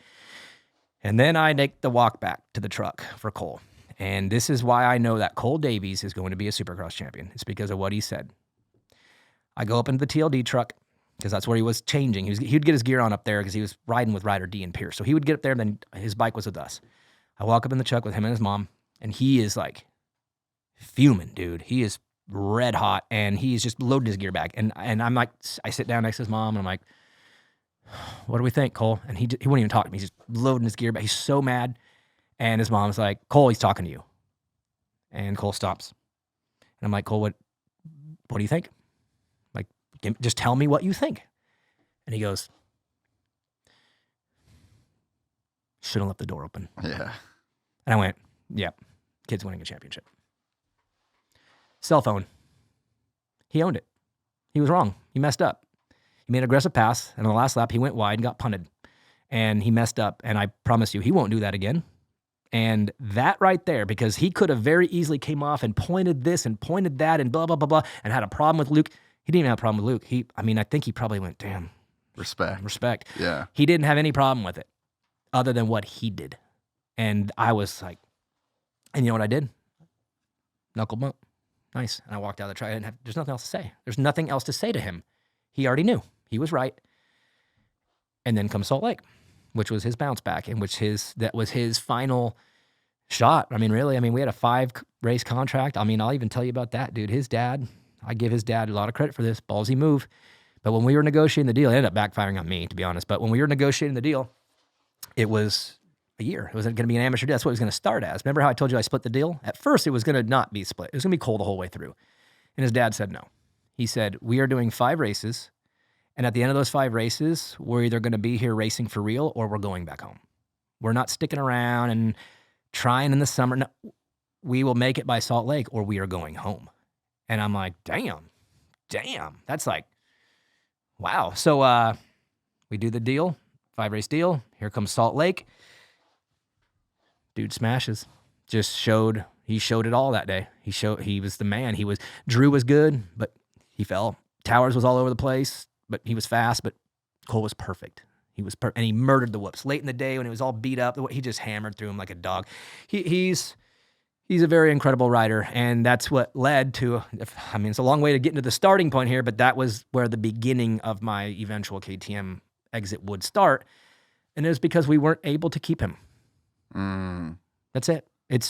He wasn't supposed to do that good that early. Remember, that never was the thought that he was going to be good enough to go right in. He was supposed to be good enough to get on the and probably come around another year and then be ready to kill. And by then, maybe there's opportunities. I mean, Juju just got signed. Cochran is signed. Ryder D. All three teams had rookies. And now this kid wins, and they're like, and this is the exact same time when things are starting to get a little rocky. This is the beginning stages. And I remember being in these meetings with the guys, and they're like, we want him bad, but we're a little boxed in. They couldn't do much. And at the exact same time, the Gas TLD team was starting to its eventual exit, which, that was right around that time is when it started. That was his pathway to them. He was going to go into that team. So all of a sudden, the whole thing just kind of like got fractured up a little bit. And Star Yamaha, being smart and being smarter than they were when they could have had him, came in hot. Straight up. They came in hot, and they took him. It was smart. It was smart and slick and perfect on their end, and just terribly bad timing on our end. And we could not compete with what they offered him because it was a long-term thing, and they couldn't go long-term at the time. So I lost Cole, and that was very hard for me. And I've taken that hit publicly very well because, I mean, what am I going to do? Cry about it? Like, what am I supposed to say? But no, that one kills me. Yeah, because like that's your role. Like that's what you were supposed to do. That was the whole thing is like, hey, get some guys so that we can win 250 championships. And you're like, hey, there's the guy. And then you build the guy up, you give a guy a chance, you pull something. That's like a Ryan Dungey type move, where you're like, here's this guy that's coming out of obscurity. He wins a championship first year. And so I can see how that's just like the nail in the coffin where it's like, well, I actually can't be effective in this role. Like, if I can't sign this guy, I can't sign anybody.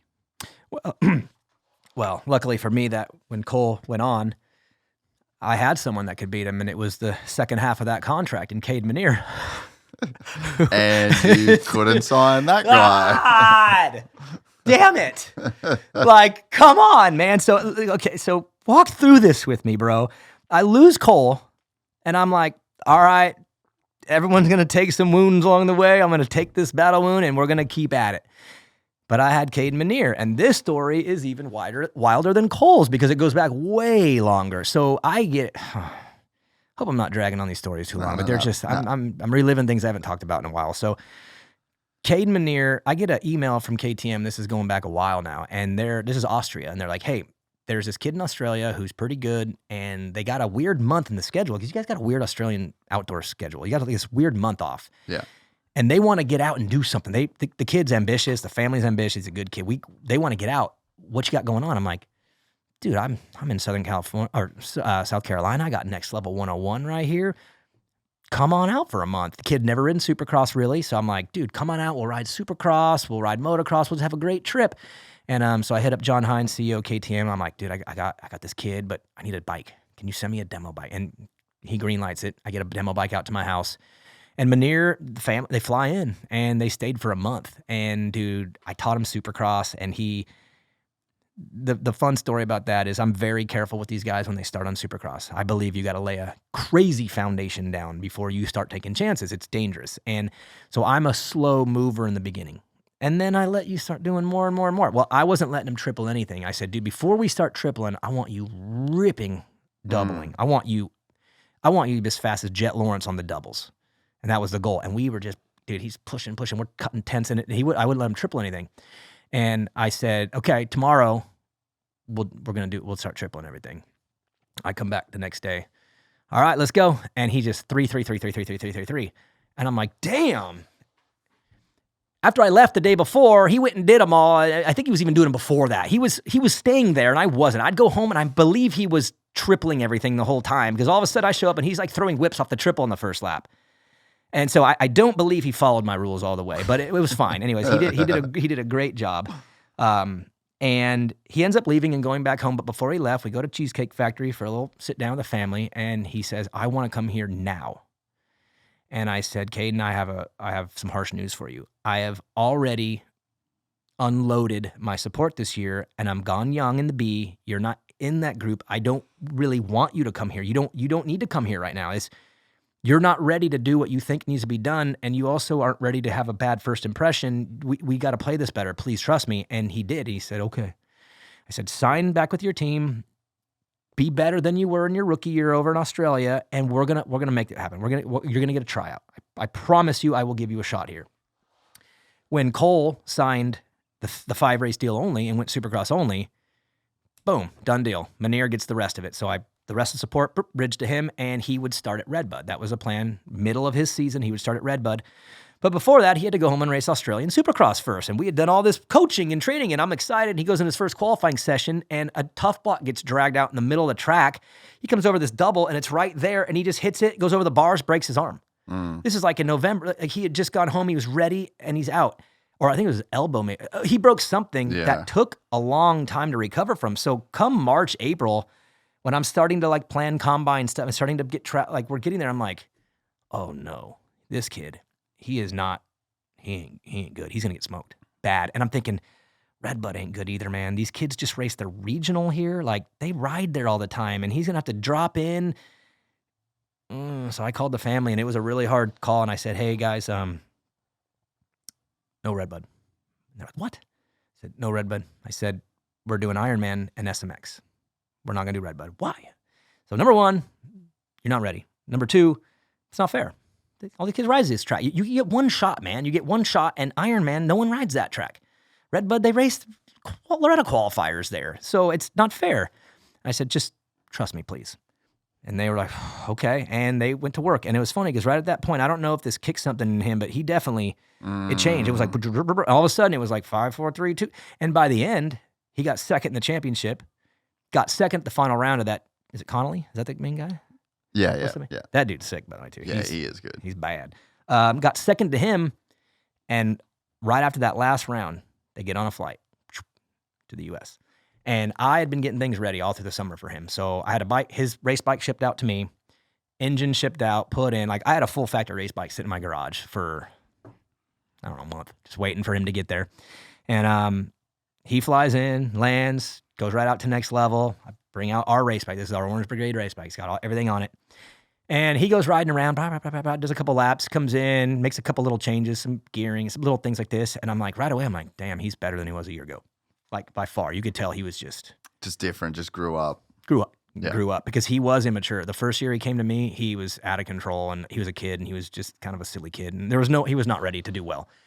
It was different, and he was locked in, and Dad was locked in. They were so focused, and we end up going to Ironman. He goes out in practice, and again, I got Cole Davies on a freaking Star Yamaha, and I'm just like sick to my stomach over that. And Kayden goes out and he's like 4th or 5th in qualifying, and he's pretty good. And everyone's looking around like, who the hell is this? And his personality, he's very playful. He's the opposite of Cole Davies. Yeah. He's literally, Kayden's like a goofy kid. So he's in there, and he don't even care. He's mingling with everybody, whatever. And they're like, hell, no one knows who this is. And that gate drops in Moto 1. And he just absolutely blew their doors off and just killed them. And what he did was, because he got such a big lead and got himself up front, he got to play. And he started playing with the track and moving around and doing lines that the American kids don't do. I don't even know if he would have been doing those in a battle, but he was obnoxiously taking lines that made him just look like the man. Everyone there watching was like, what the hell? And I'm sitting there like, ha, ha, ha, another one. And it's funny because Cole Davies comes flying through the pack, and he gets up to whatever, 3rd or something like that. And Kayden wins the race. And I'm just like, and nothing against Cole, but just like, I needed that. I needed a win after, losing him. And so Kayden, he wins the race. He doesn't win the overall. Cole wins the overall that day. He wins the second moto and gets the overall. So I'm down on the podium, and I got Wayne Davies, Dylan Minear, 2 dads, these 2 kids who I find out raced each other growing up. They raced on 65s together. I didn't know that. And they're all buddy, and the dads are laughing and chilling. I'm sitting here going, what the hell? Like, how did that happen? I literally brought these 2 kids over, and they've won like everything over here. And the problem is Kayden did so damn good. Well, guess who came sniffing? Star Yamaha. They're like, hey, he's fast. Bobby Reagan enters the chat with a pen and a notepad to lock it down. And you need to sign this right here, right now, today, or it is off the table. You're never getting a chance to ride for me again. Yeah. I don't know if that's how it goes, but I'm assuming that's how it goes. I don't think he's like that all the way, but he definitely has a thing for my guys. Someone told me who was it? Fuck, I wish I could remember. Someone told me that they're basically like that when they signed their star contract. He said, "This is the contract. If you walk out of here today, you're never riding for me again." Nah, it's wrong because he went after Cole hard. It took him a while to get him. Nah, it wasn't Cole. Yeah. It wasn't Kayden. Fuck.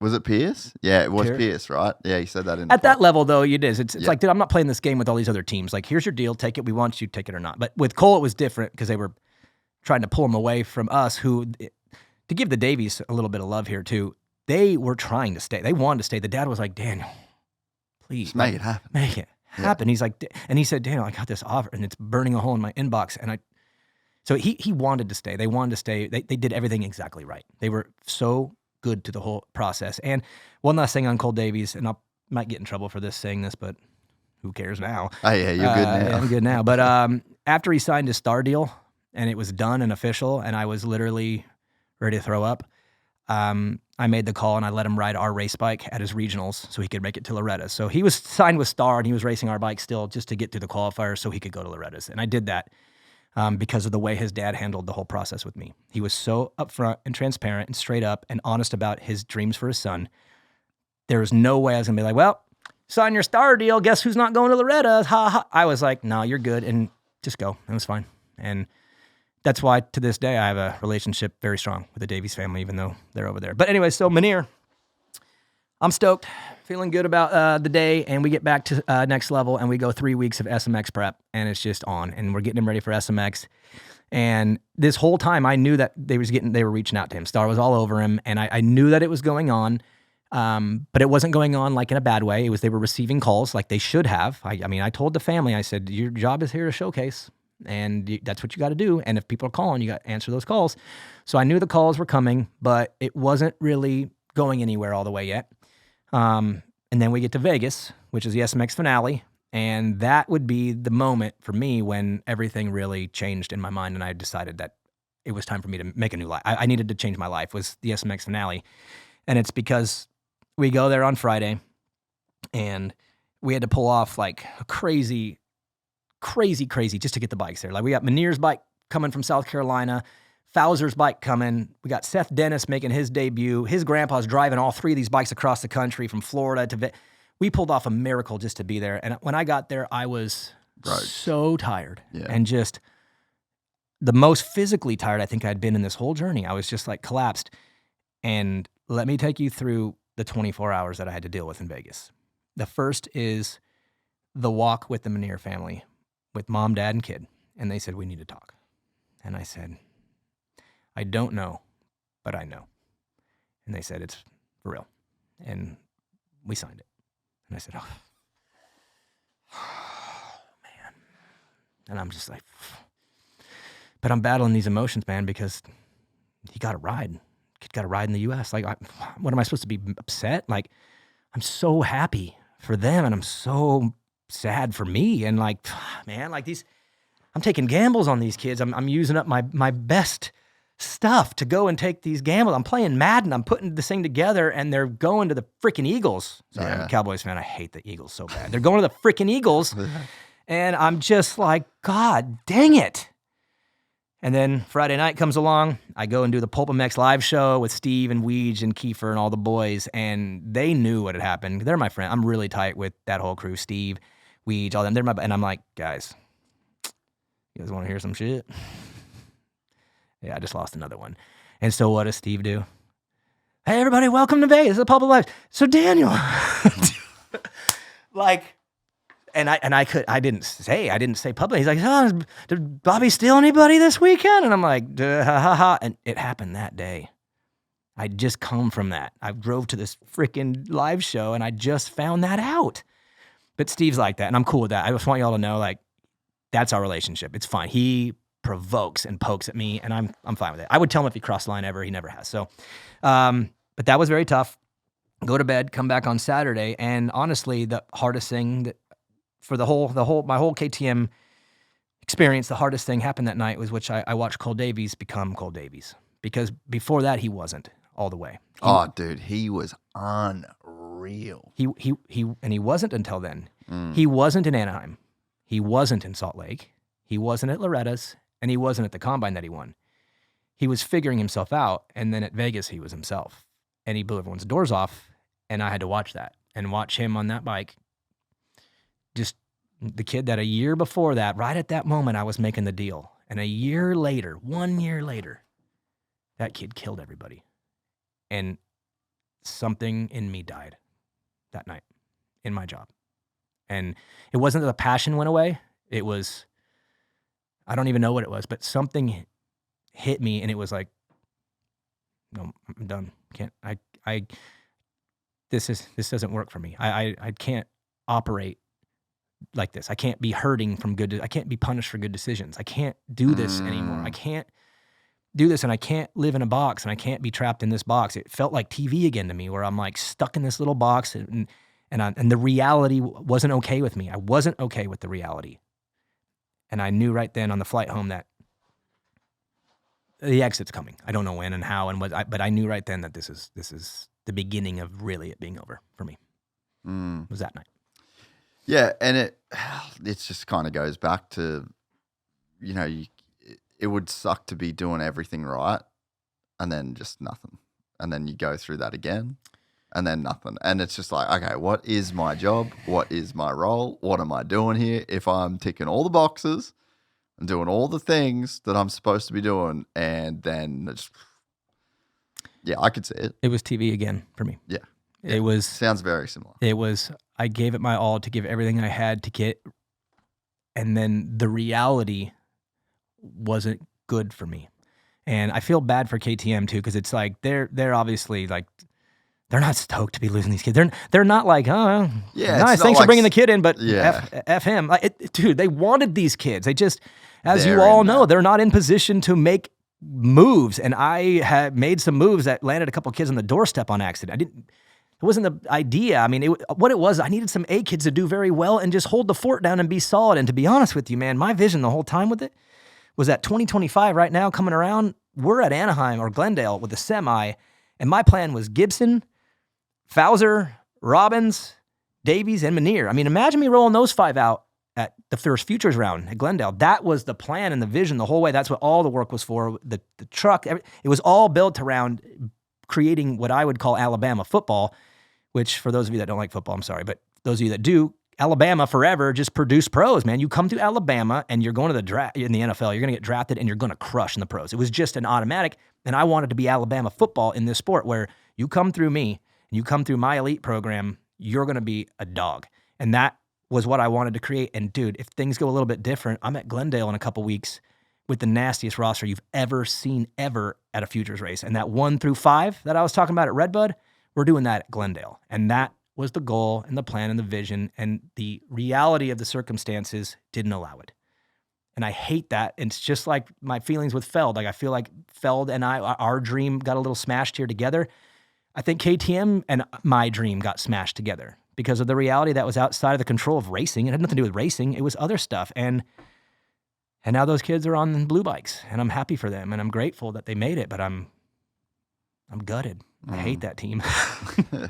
What do you think about the strategy of Bobby and Star? I mean, like, is it sustainable? Like, is there I guess I just don't know the financials. Like, I just don't know the deals that they're on. I don't know the money those guys are making, but it's like they got everything there. Maybe it's way cheaper because they have the facility now, and it's like the overheads are like essentially lower in a strange way, even though it doesn't look like it. But it seems insane to have like 15 dudes at a photo shoot, all good guys. Like, I think, okay, let me go back to the John Madden football game approach. When I would build the roster back in the day, because all these players in there had their little, speed was 98, and then throwing, the little categories that make them them, and that's what I would look at. I'd be like, okay. So I would build a roster based around what that was on that team.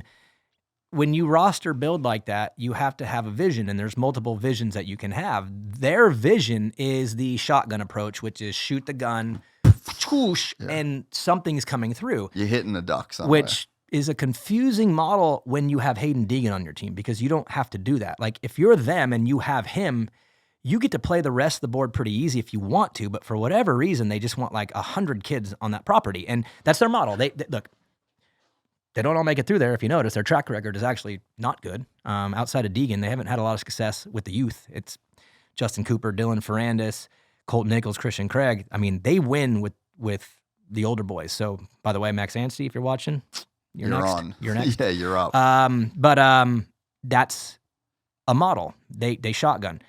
KTM didn't do it that way. And every year is going to work itself out different based on a lot of variables. But look at KTM's model in 24. They had 2 on KTM, 2 on Gas, 2 on Husqvarna. That they had 6 between 3 brands. Star had 150 between 1. That was just their model. Yet at Salt Lake City, it was Tom Vial with the championship. It was RJ Hampshire with the championship, and it was Cole Davies. We swept it.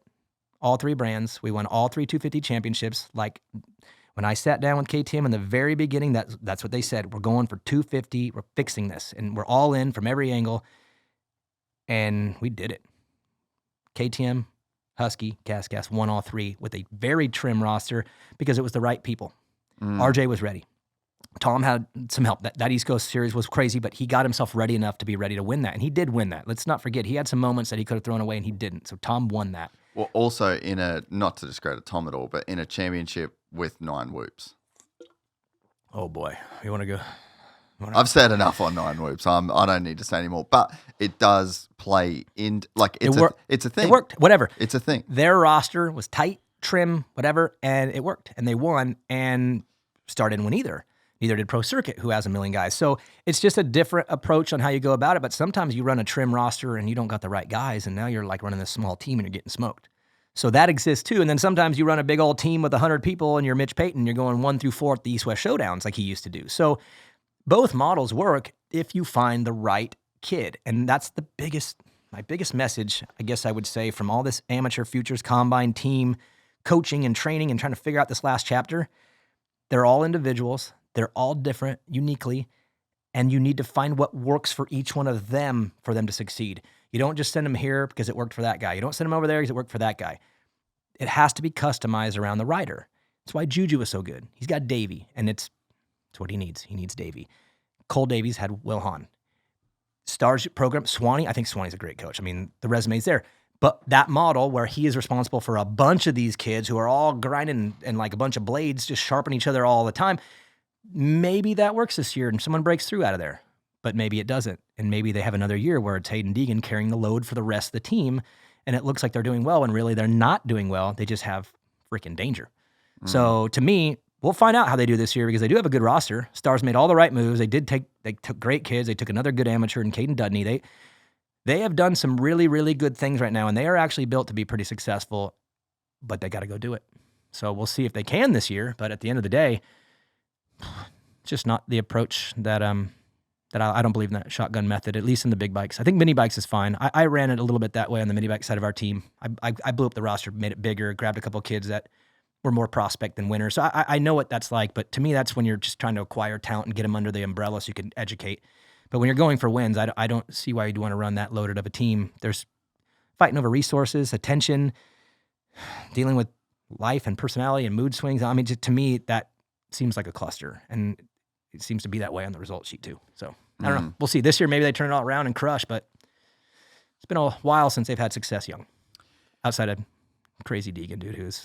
Yeah, I mean, he's just an enigma in the sport, you know? Yeah, don't relate anything to him. No, he's his own thing. Max Anstey, Pierce Brown, if they're East Coast, that's 2 title guys. I think the East could be sneaky there. Well, I thought Faulkner was going East, and I'm hearing West now. Did you hear that? As of yesterday, dude. Bro, I haven't even had my phone on. I'm being so checked. I traveled yesterday, and I got the news when I landed Forky on the West, and I'm like, damn. Really? Yeah, which is interesting because I think he has a great chance to win the East and a moderate chance to win the West because Deegan he's about to show you all of him, and he's about to be disgusting on Supercross. But I do like that East Coast Championship, and I think that it's got a bunch of interesting guys. You got Vial, he's a defending champ. You got RJ, who's a defending champ. And you got Max Anstey, who is Christian Craig 2.0 to me. It's the same formula. You find this guy who's 30 years old who is like incredible, but weirdly is like available in this class. Oh, and then you put him there, and the bike is good, so it's just like magic. So no pressure for Max or anything, but dude, I sneaky, kind of quietly, I think he's actually the guy to beat in that championship. Well, and he was winning the series until his bike blew up last year. And good. Like, he wasn't like fluke winning the series. He was good. so No, good. He was probably the best guy. Yeah, so he would be the one that I would say don't be shocked if he wins that championship, because the model's in place. They've already done it with Christian, and Max fits the mold. And Colt wasn't as old as them, but it was the same kind of thing. It was a rad dude who was somehow available in the class. Probably shouldn't be. Let's go win a title with him. So it's a smart move on their part. What do you think about the, it's kind of pulled back big picture, but should we still have East and West? Like, how dope would it be to see those guys do 17 rounds at 250 all combined? That is the craziest class.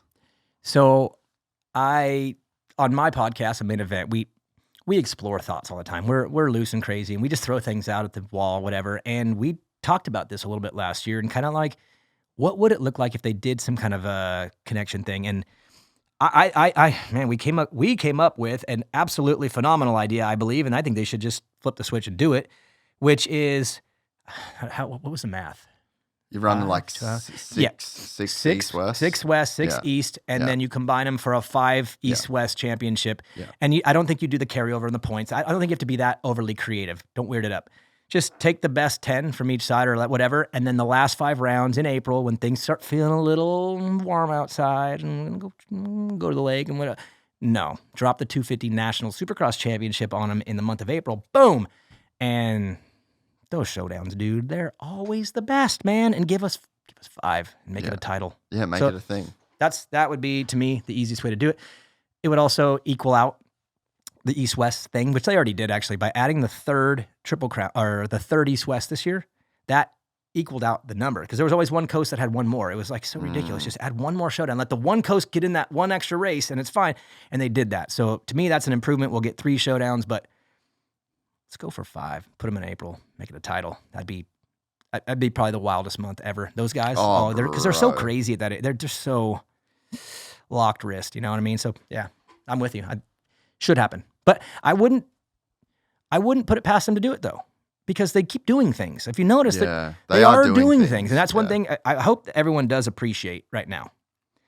They are doing things. They added SMX. They added Triple Crowns. They've added another East-West show. They are throwing stuff in to make it better. And sometimes we get a little bit like that. It is getting better. And sometimes we have this thing of, damn, this sport of it just get out of its own way. And that doesn't mean it can't in ways. It could get out of its own way in a few areas.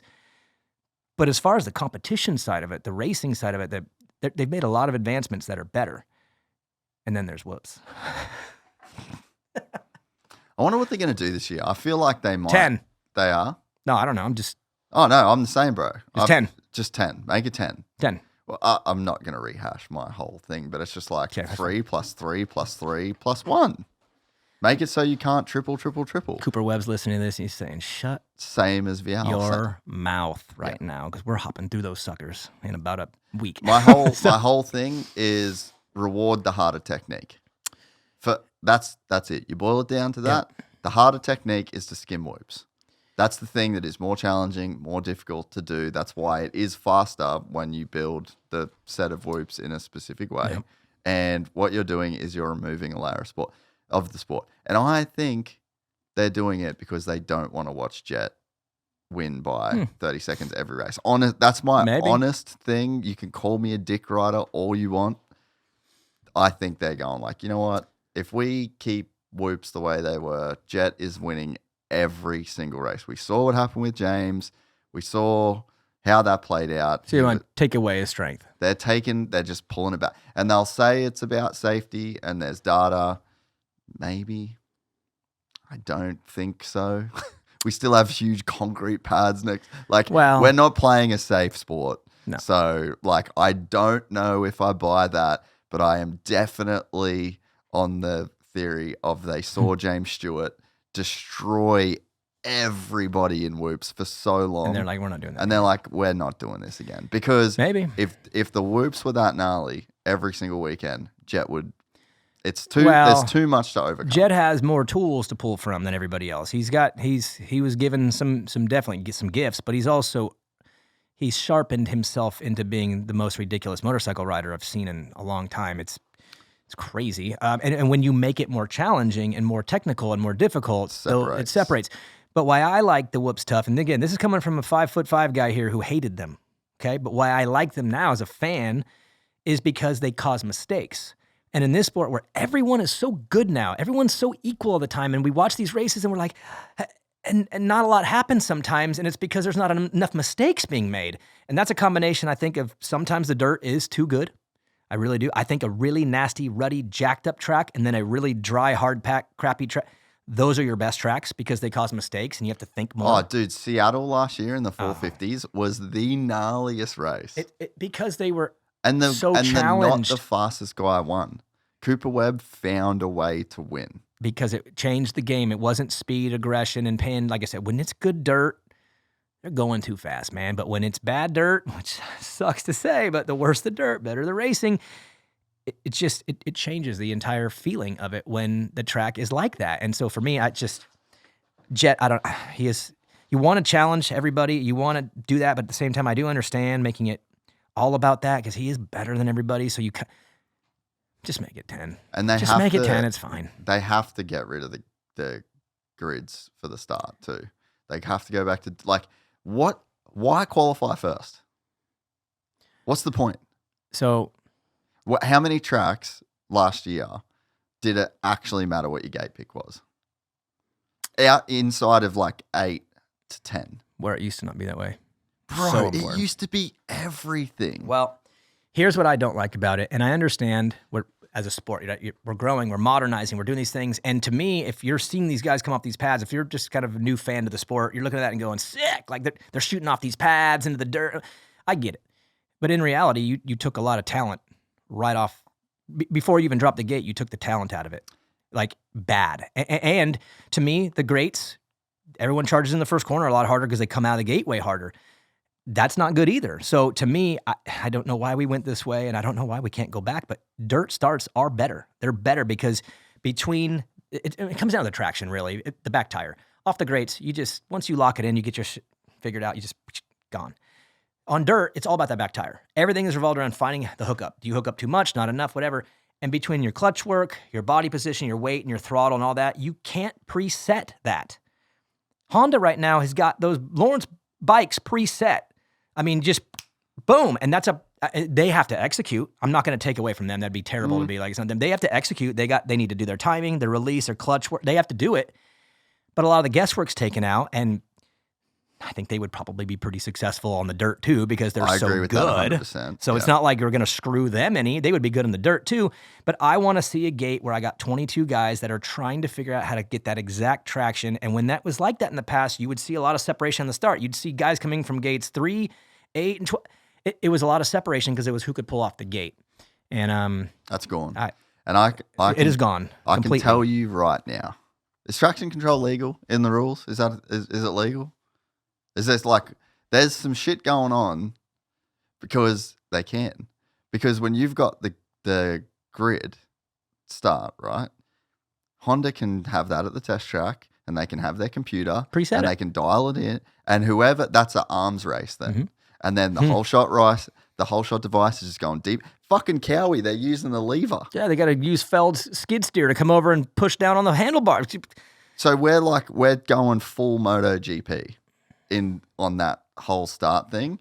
And it means that qualifying doesn't really matter as much. It means that you're just always, it's startercross. Like the statistics from Clinton Fowler around the starts is crazy. That would be, if I'm Feld, that's the biggest red flag for me. Yeah.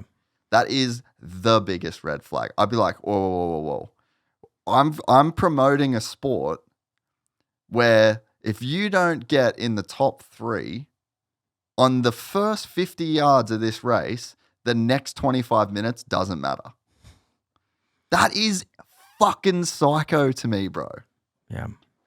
And by having the grate, it's just getting sharper and sharper and sharper. Bro, watch Prado this year. Oh, you know what I mean? That was the one thing I'm looking forward to and seeing is how he does on starts. But I've got the solution to this problem. You ready? Take the gates out and sell them. Sell those pads. Give them away. Yeah. Oh, no, done. Pull them out. Yeah. Put them out on the side of the road with a sign. come grab these and get rid of them. And simple as that. Regulate.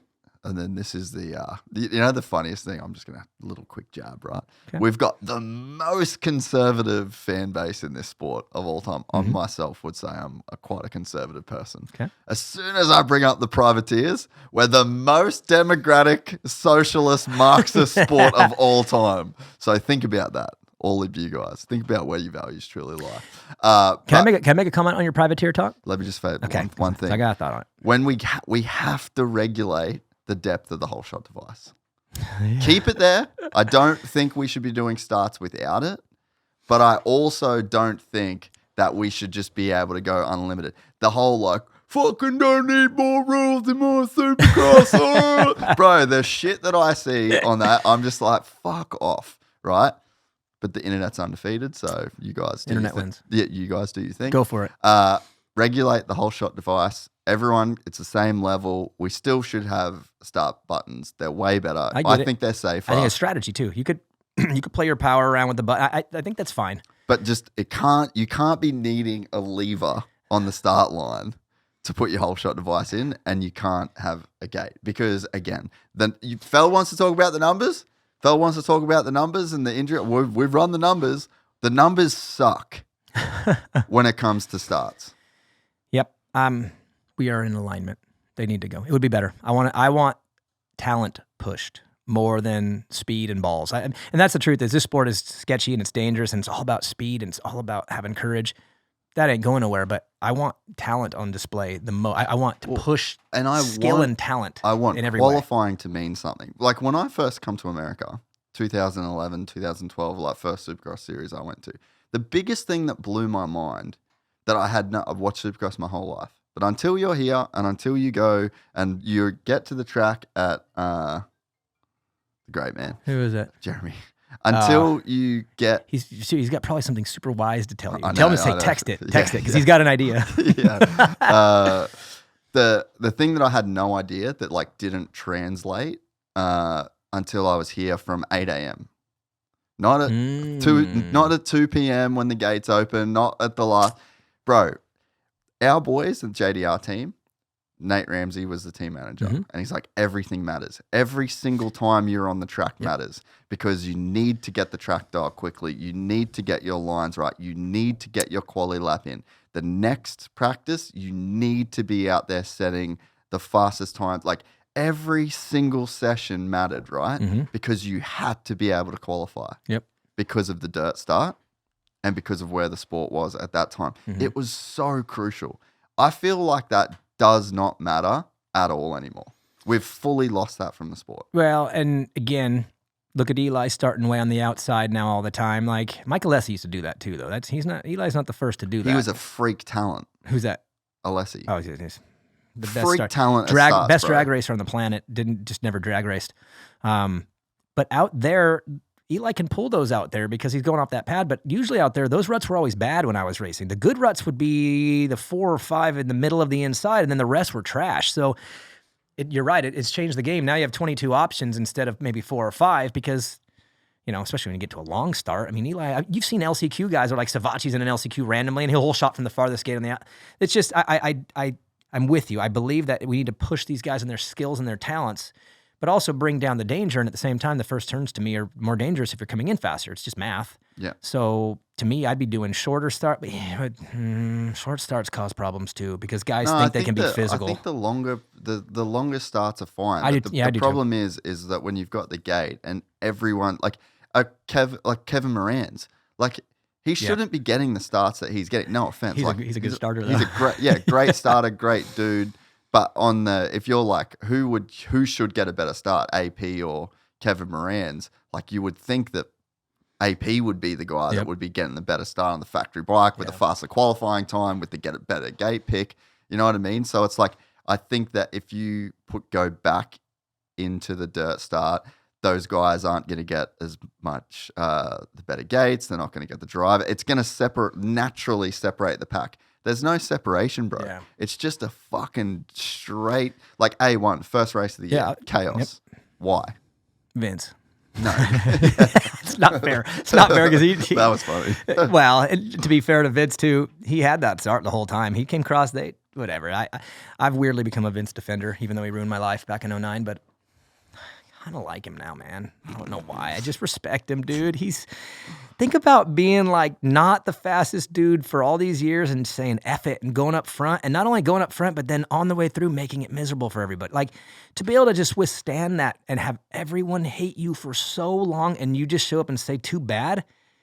I don't care if you don't like him. You have to respect that. He's made a career out of being disliked because he throws himself up and maybe where his speed doesn't belong and he doesn't move. I hated racing against him. It was like torture to race against him. He took me out 4 times in 1 year. Like, in 3 of them, he was in front of me. So figure that out, okay? Yeah. Ruined me. But now as a fan, I'm like, he's an inspiration to kids that are like, hey, maybe you're not the fastest, but if you are a starter and you are stubborn and you learn how to play defense and you learn that I don't care that these dudes are millionaires and no one likes me, whatever, but too bad. If you have that, there's a pathway right there. There's Vince for you. So and he's gotten faster and faster and faster and faster. He just beat Kenny and Eli at a World Supercross in one of those races, dude. It wasn't a Supercross. I know, man. He didn't beat him at Supercross. But they took off from the same great start. He beat him in a race, but he didn't beat him at Supercross. Okay. Great clarity there. But what I'm getting at is he's good enough. I know what he's saying. Good enough that on a dirt bike track with a gate and a checkered, he beat Eli Tomac, who we just spent a bunch of time talking about how legendary. Who I've just glazed. Yeah, and you got Vince who just beat him. And that comes purely from his stubborn-ass character. You can't hate that part of him. You can hate some of it, but he weirdly has been less responsible lately for things. If you've noticed, like, he's got some voodoo going on, dude. He's put some people on the ground and he was just in the area. Like, something's he's got a self-fulfilling prophecy. That's what he is. He's a gift, man. Everyone hates him, and then, dude, he's in arena cross, just found his place, man. He's gonna probably win there for 20 years straight. For the next 30 years, and no one's doing nothing to him. They're scared to death. No, I wouldn't do anything to him. He's pretty yoked dude too. Like, when you get, like, do you know his background too? Like, he can fight. Yeah, I would assume he could. No one really knows this because Vince isn't out like talking about himself, but I would put my money on him in a fight probably over everybody in the pit. Yeah. Just because of the background and things that he does. I think Justin Hill probably knows some stuff too, by the way. Justin Hill's gotten into some, you can see there's some physical traits there, but I do believe Vince has enough of a background that I think he's probably also aware that he could kick everyone's ass. Yeah. And when you know that, it makes you be more willing to do what you do. It makes you carry yourself. Did you see the guy at Arena Cross walk up and call him a name on it? He didn't even blink, dude. Yeah. Guy runs up to talk. Vince didn't even acknowledge that it happened. Yeah, he's got a bit of darkness. Yeah. Like, when you look into his eyes. In fact, the kid that yelled at him probably saw him looked in the eyes and probably split and ran into his car. He just looked into a black hole. It's like, yeah, okay, maybe not. And Vince didn't even blink at that. And you only do that when you know you're fine. So. Roast my privateer thing. Sorry, I cut you off. Oh, yeah. So I agree with your reasoning too, because Supercross is it's complicated to pull off because of the way we do it, which you can come in your truck. I mean, dude, I made a 450 main out of the back of an S10. Which also is super sick. It is. Not trying to say that that's not and shouldn't be a thing. So, like, I'm not saying that's not cool. And I again, I understand your take on it, and I agree with all that part of it. But I'm gonna tell you one thing that I think will change your mind. One thing. There are tens of thousands of kids racing right now, and they all think that maybe I can be Eli, I can be Ryan Dungey, I can be Villapuddle, maybe. But I could get on that gate for sure. I could get on that gate. People get on that gate. People from around here get on that gate. And to me, it shows a floor of capability and possibility for a lot of kids that maybe aren't going to be the next Tomac. They're going to maybe get there. And if that was taken away, I believe that would kill the dream in amateur racing, and people would think it's Eli or nothing, and people would leave sooner. And I think they need that dream. They need that dream for our sport to be this full on the back end participation, and we need it. That's our engine. And I think the engine would be smaller if the dream died, and the dream would die if it was only factory. So that's and I think that's a valid, like, you might be right about that, but you might also be wrong. 100%. You know what I mean? Like, and in the same might increase way, sales, might increase participation. I don't know. To me, that was how my dominoes lined up. Is I feel like it would kill inspiration. But I would say, like, there's still people lining up to race F1. And there's still people lining up to play in the NFL. Right. You know, and it's like your chances statistically to be a Formula One driver is 20 in 8 billion. Is that what it is? Yeah, well, yeah, there's only 20 spots on the grid. Oh, I was more questioning the 8 billion. Well, isn't there 8 billion people on the planet? Is that where we're at now? Something like that. Are we at 8 I billion? mean, let's say 7. But it's like... I get the point. It's so... That's ridiculous odds, bro. And somehow there is 8.025 billion, That's baby. how it's done. How do they know it's 0.025? Give me a break. They don't know that final. Yeah, no way. Roughly 8.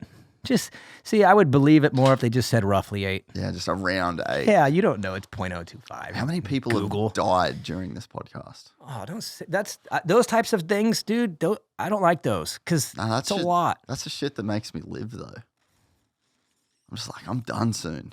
I'm out. Let's fucking go. Let's go. I mean, that's how I live. Go wide open. Yeah, let's go.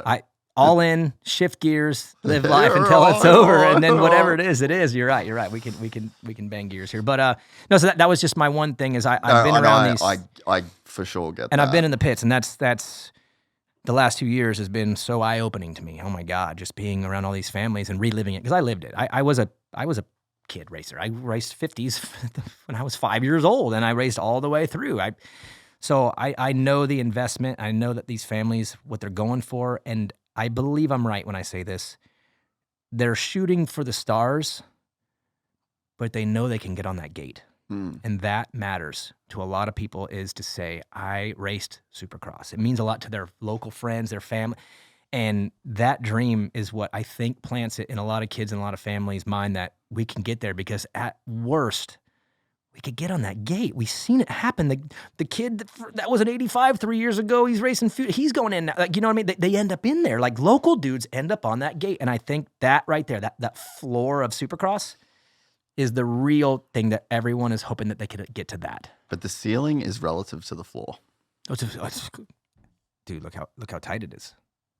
That's the thing. So, like, I guess we were watching a documentary on the line in Saudi Arabia last night. And on what? Have you seen the line, Neom? Have you ever seen the massive? It's 172 kilometer. Just pull up the line, Saudi. It's a glass wall city. It's like 500 feet tall, 172 kilometers long, and they're like building. Yeah, just go to some pictures. See what the Saudis building. What? So it's gonna be it's gonna be like New York City. 10 million people are gonna be able to live in this city. But it's a line? Yeah, it's like one big straight line. No cars, no nothing. Look at it. Out into the ocean. So I didn't even know anything about this. So they're like fully building it, dude. Like it's insane. So, but it's to build this, there's all these little villages and stuff that they had to. Oh, I know what you're saying. You know what I mean? Eminent domain, like on the highest level. So it's like, what are we... That's, I guess, where I guess there's two ways that you can look at this argument. Is like, oh, no, let's just keep Supercross here doing what it's doing. That's a fully fine argument. Like, if that's your side of the fence to be on, there's actually nothing wrong with that. Mm-hmm. I'm on a different side of the fence where I'm like, I want to see how deep the rabbit hole goes.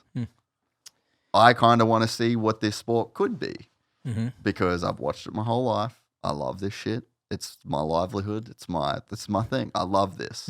I would like to see how deep the rabbit hole goes. How epic could this be? Because in my mind, we have the greatest sport in the world. But like you said, we have a floor. And the ceiling is always relative to the floor. So how high do we want the ceiling to go? And I guess my whole argument is like, I'm just on the side of like, let's raise the ceiling. But then also, and I always say it, this idea only works when you have the feeder series, the minor leagues, the Pulp MX race, right? Everyone, oh, this is the fucking best. I agree. It's awesome. I want that 17 times. I see what you're saying. I want that 17 times. So you're saying then maybe you move the floor down a little bit, include the preliminary stuff. Make arena cross more important. Make It shouldn't Canadian be nationals. arena cross. It should be another version of Supercross. You know what I mean? Yeah, like like- arena cross isn't. It's not this. There's too big of a gap between arena cross and Supercross. There needs to be a thing in the middle that is like its own thing, because Logan Carnow is like a fucking, that dude's a rad character in the sport. You like Brees in arena cross. That guy's really cool. Yeah, he's Never good get too. to see him. Never get to hear him. You've got all these guys that are literally just waiting in a pool of mediocrity. They're never getting TV time. They're never getting shine. They're never gonna beat Eli Tomac in a race. But they're the guys that you're talking about. Yep. Why can't they be a star in their own thing, in their own way? That's the place you get to. That's the thing. And then if Supercross fully owned that whole process, if Supercross was like really like, okay, this is a thing where we need to go, that would alleviate a ton of problems over here, allow this to raise up. Bang, we've got that. I mean, you could have it like the WSL, where they literally, there's a cut line. And if you don't make enough points to qualify for the like you literally get cut. There's like you could have like three season cuts where like if you're in that top 20 and you're in Supercross and you just don't score the points, like you move the points to 10th or 12th or whatever, and you've got 0 points, but then there's a dude that's in this other series that's won every single race. And he's got these points, then the points, there's like this little overlap area. Like, and then that's a reason to care about this. And it's like, there's a whole way that you could reimagine this thing, and then you could just clear all the problems. All of the problems, all the pushback is like, what about the privateers? What about this? Well, can't do that. We can't have helmet cams on every single rider. We can't have, because there's 80 dudes that show up, and then the track's fully fucked because there's all these practices, and then the top dudes ride for 8 minutes twice. Like, it's just doesn't make sense. Well, maybe it's already setting itself up for what you're talking about, and maybe satisfying my thought too, which was trying not to kill these dreams for these kids. And maybe that's what futures and combines really are, because to me it's a pinch point. I look at it as a pinch point now. Like, if you're an amateur kid, and we can get into this now, I'm very excited to talk to you about this, but if you are an amateur kid and you are wanting to make it, there is a pretty identifiable pinch point now, and it's through futures and combines. And I'll give you an example.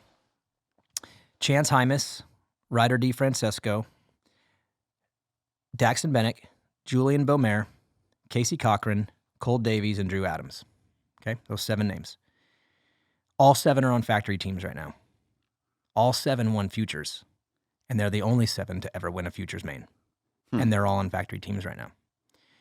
Do you all realize what just happened? The sport just recreated itself very, very, very quickly, which is under our nose. You go through futures to get onto the factory team now. And that doesn't mean you, Preston Base Flug, Mark Finnis, they went to club, they went to, that doesn't mean like, well, I guess, no, that gives you another, you still have your shot, and they're going to get their shot that way. But if you want onto a full factory team in the 250s and get your shot at getting paid and winning races in a championship, it's going through futures now. That just happened, like under our nose. And I knew it would happen, and it's the best thing they've ever done, because there was a bridge missing. There's always been a bridge missing from amateur to pro. And doesn't mean that some can't just go in and kill everybody. That happens all the time. But most suffer through the bridge really badly, and then here they are, futures and combine. I mean, they're giving these kids like a mini taste of the real. They get to do the real thing, but against their peers. So you're not 16 anymore and turning pro and racing with RJ Hampshire. I mean, could you imagine Cole Davies last year racing against RJ? It's not a reality yet.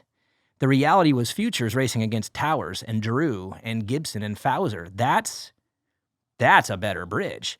So I believe that the sport just changed like that, and everything funnels through that pinch point right there. You win there, you get your shot on the factory team. That doesn't mean you can't go to layers 2 and 3, but for all you kids out there, if you want to get a factory ride in the 250s, futures.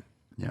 Just happen. And I think there's going to be a lot more rounds. Like, I think from what I heard, I think they're about to really expand that in the coming years. If they follow through with what they're talking about, I personally, because of where I sit now in the sport, I'm in a different place now. I'm not a broadcaster. I'm still a podcaster and a YouTuber. I love covering the pros. I love it.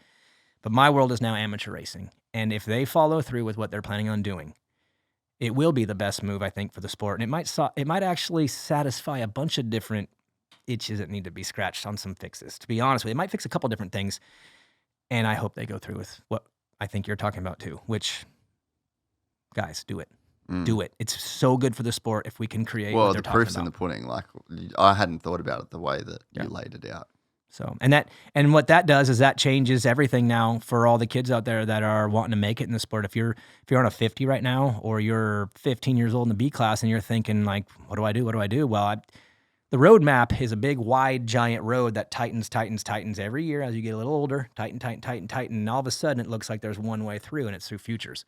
And this may satisfy what you're talking about, where we are able to create that initial layer. Those are all privateers. These kids aren't going to be all on factory bikes. So maybe they're the ones in the vans coming in, and then that is maybe our funnel moving forward. So maybe there's a chance to satisfy a lot of different things all in one motion, but I think that starts with the bridge that they did create. And if I hope they do, they finish the bridge. Yeah. Because it'll be incredible for the sport. And it'll be incredible for me personally because of where I am now and what I believe and who I want to be moving forward in the sport, which is a very influential person in the amateur world, helping kids and families make their way through this tornado that they're in so that they can get on that gate and have their shot. So I hope that they follow through with what they're doing, because it will put the final period on, I think, the best decision they ever made, which was to start building the bridge. Yeah. So what is next for Daniel Blair? Let's talk about it. Let's plug it. I'm excited for you, bro. Bro, you want to know how I feel right now? I am so confident that what I have created and what I'm about to offer to the sport is going to be so impactful, and that's what I want it to be. I put my whole heart into this. At the same time, dude, I'm scared shitless, man, because I just quit my job, dude. I'm unemployed. Like I told my wife, I said, You ready for the next one? Because I'm going on corporate, and I, for the first time in 10 years, have not had a job. And I'm scared, but I'm also confident because I do think what I'm about to do is going to change the sport in a positive, and I think it's going to help two things happen at the exact same time, which is it's going to help kids and families do better. And I really want that. The kid that was maybe destined to be a fifth place kid, I want him to win, and I want to help. The kid that was maybe going to be a top 10 if he's lucky, like I was. I got the top 10s, dude. I got 9th in points in 250 Supercross. That's where I got. I would like to get that kid to 5th. The kid that was never going to make Loretta's, but he wants to, and he's like, man, I wish I could be one of them. I want to get him into Loretta's. I want to help him. And the way to do that is to educate. And what I've learned over the last 10 years is that I have lived multiple lives, man. I've got so much experience and so many things that were right, but so many things that were so wrong that I got to watch and witness and live myself. And the last few years with these families, it's been like a crazy tornado of information that I've helped give and helped get back. And all of that is accumulated into who I've always been meant to be. I'm meant to be an educator. I can communicate, I like to study, and I care about people. And I love this sport. And if you put all those things together, then my place in this sport is in amateur racing to help families get through it. From their very first race on a 50 to that futures race and that combine race when they're getting their shot. And I want to help that whole journey. That's what I want to do. And so what I did was I resigned from KTM at Minios when I was there. I was battling this idea. I had this idea and I wanted to do it, and I was scared, and I'm talking to producer Joe. He's my partner on everything. He's my business partner. And I'm like, dude, I think I got something here. And he's like, well, start putting it into motion. Why don't you start playing with this idea? And at Minios on Monday morning while I was there, I woke up and said, I'm doing it. I'm not holding back. I'm moving on. I'm going to resign today, and I'm going to come out in 2025 as a new person in the new role that I was meant to be in the whole time, which was a family's guide through amateur racing. And so I put my head down for the last, I don't know how many weeks. I've been getting up at 4 a.m. every single day with a pen and a paper, old school, and just writing all the things that I've learned, all the notes, the good and the bad, and started to trim it, cut it, mold it. And I created a curriculum. And it's not a curriculum where you have to go to school and take a test and like that. It's an education curriculum. It's a video series of every topic you could ever imagine that families don't know what to do about. It's the whole shebang all wrapped into one to help families just get on that program and get on that timeline that could maybe get them to that gate, but on the same time they could do it a little mellower. Yeah. Because More the temperature is hot in amateur racing, and that's because families care and they're passionate and they want it so bad, and that's good. I fuel off that. That's why I loved being with them in that. But the temperature can come down 10 degrees by being more educated and knowing more. It makes things more understandable. And I think that if everyone brings it down 10% energy-wise and replaces that with education and knowledge, everyone's going to get better, and their experience along the way is going to be better. Families are going to stay in it longer. They're going to be fans when they're in their 50s watching Supercross because their experience as a kid was good, and not every kid gets that. And not every family gets that because they're so invested and they're so all in and they don't always know what to do. Yeah, and I guess sometimes with like families and the emotion, like it's very hard for them to see the forest from the trees kind of thing. Big time. And I can tell you in the last 2 years working with like the 40 raddest families ever, these are the top kids in the country. What I learned about these families is that they are insanely passionate, insanely invested, and for the most part, even them don't really know exactly how to get through it all the way. These are the best kids on the gate. And I was willing to do the work. Willing to do it all and throw everything at everything, and they still would come. I'd have kids on the Elite 250 team come up to me, and families would ask a question. I'm like, you don't know what to do with that? And they're like, no. And I'm like, God, how are you guys so good? And it was a combination of passion and talent and all those things. But they really are, they're driving through the fog the entire time. And I want to clear the fog out. And so anyways, yeah, I flipped the switch. My Minios just called my wife like I always do. I said, yeah. Press send, and I resigned. And I spent the last month and a half pouring my heart out into Supercross University, which is where I will be moving forward. Supercrossu.com, that's the website, and it's a education and there it is. It's an education and guide for amateur families who want to make it to the top. You want to be Eli Tomac? I'll help you. You want to make it onto the gate at Supercross? I'll help you. You want to make it to Loretta's? I'll help you. And I do it through a video series, through a podcast series, through a video breakdown series where I break down Supercross stuff too. We have a mastermind group where I do live Q&As, personalized questions, and then so it's pretty much look at it like a big giant macro guy. Yeah, so that's the curriculum. So yeah, you've got race tips, pro tips for racing smarter and faster, career decision, Blair's breakdown, amateur spotlight, off the bike, on the bike, the motorcycle. And I'm assuming that you're just going to keep adding and adding and adding and adding and adding. It's like endless. Bro, I have 25 lessons that I was able to create before we launched, and they're roughly 15 minutes long. I think we're going to be probably in the 80, 90 videos by the time I'm done, and I can't even believe that because I started thinking maybe I can get to 40. And then, dude, there's just so much. I'm a weird note guy. Like, you know the Notes app in your phone? Dude. Just full. Bro, I have like 100 folders. Not just 100 notes. I have 100 folders. And it's because I've tracked everything I've ever done in my life. Like, if something happened at a race, dude, I walk back to the pit in my notes. Because I need to remember later. I got to go and help another kid. And I got to go over here, and I'm ping-ponging, and I can't remember everything, so I'm taking these notes all the way through, and all of a sudden I realize, oh my God, I have a phone filled with a curriculum that is very current and fresh to me, all built, though, off of my own racing experience as an amateur, where we did a lot of things wrong. I mean, made a lot of poor decisions. There wasn't even a way to do things right back then almost, you know? No, but you know what? It's funny, because now what I know what I now, know what I...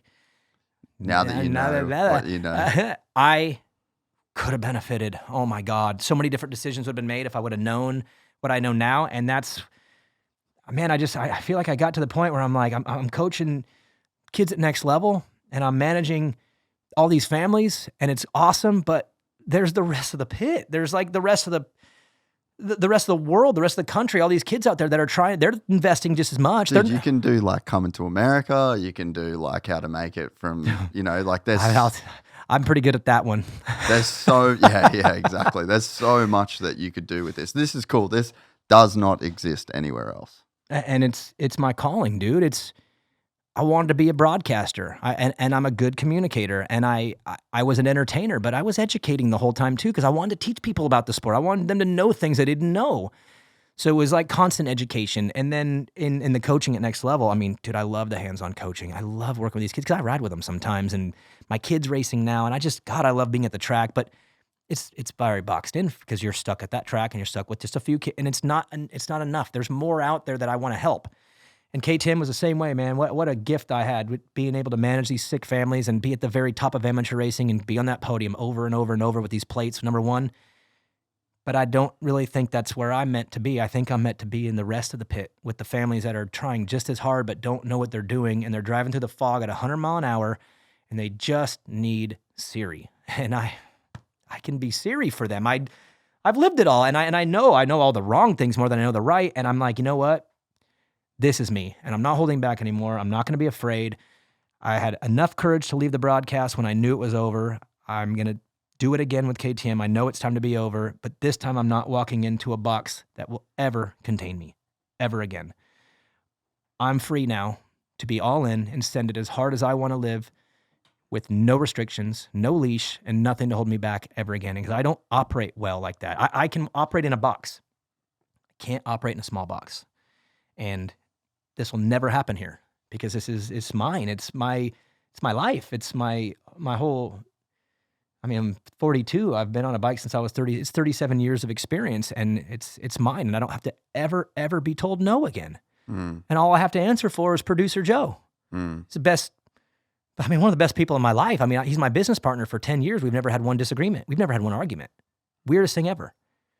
And here I am, I'm chasing these dreams all over the place. I'm sitting here going, dude, I got the best business partner in the world, supports me. He's just like my wife, dude. He just supports me and he just goes along for the ride, no matter how bad I take him through it. And now we have this, and I'm emotional because I'm free, dude, and I get to do what I want to do, which is share everything with everybody. Yeah. And I'm no longer in a box, and I never will be again, ever. This is it. It's the accumulation of like my whole life, and I can't wait. I can't wait. I want to help as many people as possible, and honestly, I think there is something to helping. Yeah. Because when I was on the broadcast, it was personally rewarding to me when I did well, and when I had a good show, it was for me, and it was for the fans because I was trying to give them the best show I possibly could. I really cared, and I tried to change things, and really, I tried to change the commentating game a little bit. I went at it a different way that. I don't know if it was received very well by the high-ups, to be honest, but it wasn't for me. I wasn't meant to be a broadcaster. And I know for some people hearing that, they don't like to hear that, but I think that dream's dead because that was just a chapter. That was a lesson. It wasn't a life. It was a lesson. And KTM was the best lesson of all time. It was the best place for me ever, too, because it gave me a place to be while I could heal and recover and, face some things internally and, heal from some wounds. And it allowed me to put all my heart towards other people other than myself. And it was fulfilling, but that fulfillment's not enough for me. I want 1,000 people to be affected, not 40. Yeah. Because I love the sport and I want it to be great for everybody like it's been for me. I've been beat up very badly in the sport, physically, emotionally, mentally, but I love it, dude. It's like, it's everything. And I watch these families for 2 years and they're the same. They're the exact same. And I want to make it better for them. That's it. So It's awesome, dude. this is it. Yeah. This is 37 years wrapped into where I'm meant to be. Yeah. No, it's awesome, bro.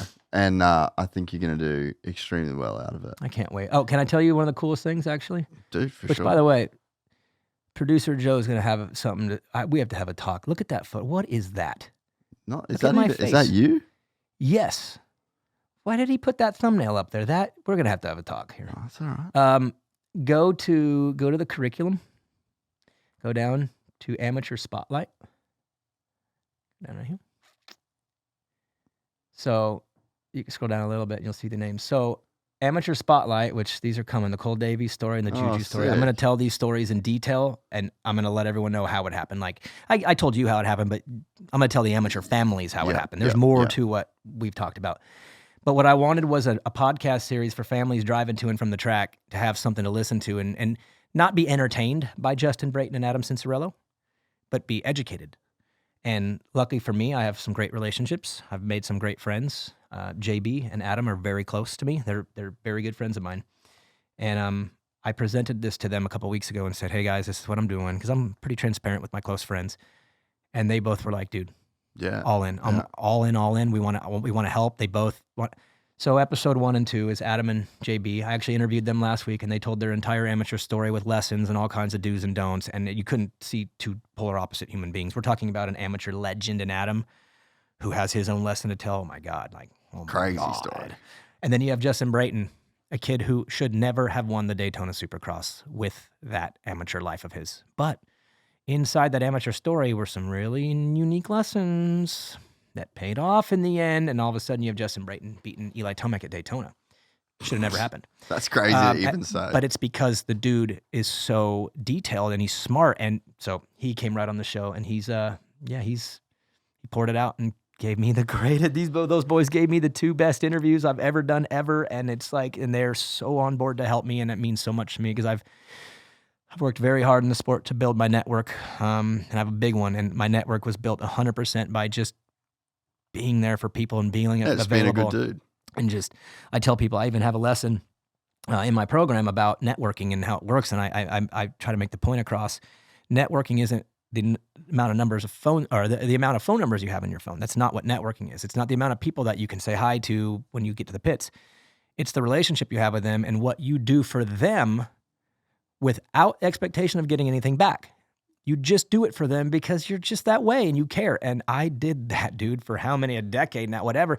And in that creation of my network and my zone of all the people I talk to, I have some amazing people that really believe in what I'm doing. Adam being one, JB being the other, and Cooper doesn't even know about this yet, but I'll call Coop. By the way, he tells an incredible story on his. I actually did that interview 3 years ago. His was an old interview from a long time ago. During COVID, we were looking for content to fill because there was no racing going on. I'm like, what if I do these amateur things and just find out how these guys live their amateur life? So Cameron McAdoo, Cooper Webb, those are episodes from like 4 years ago. Yeah, and I listened to them before because I was like, I'm not going to put those up. They're old.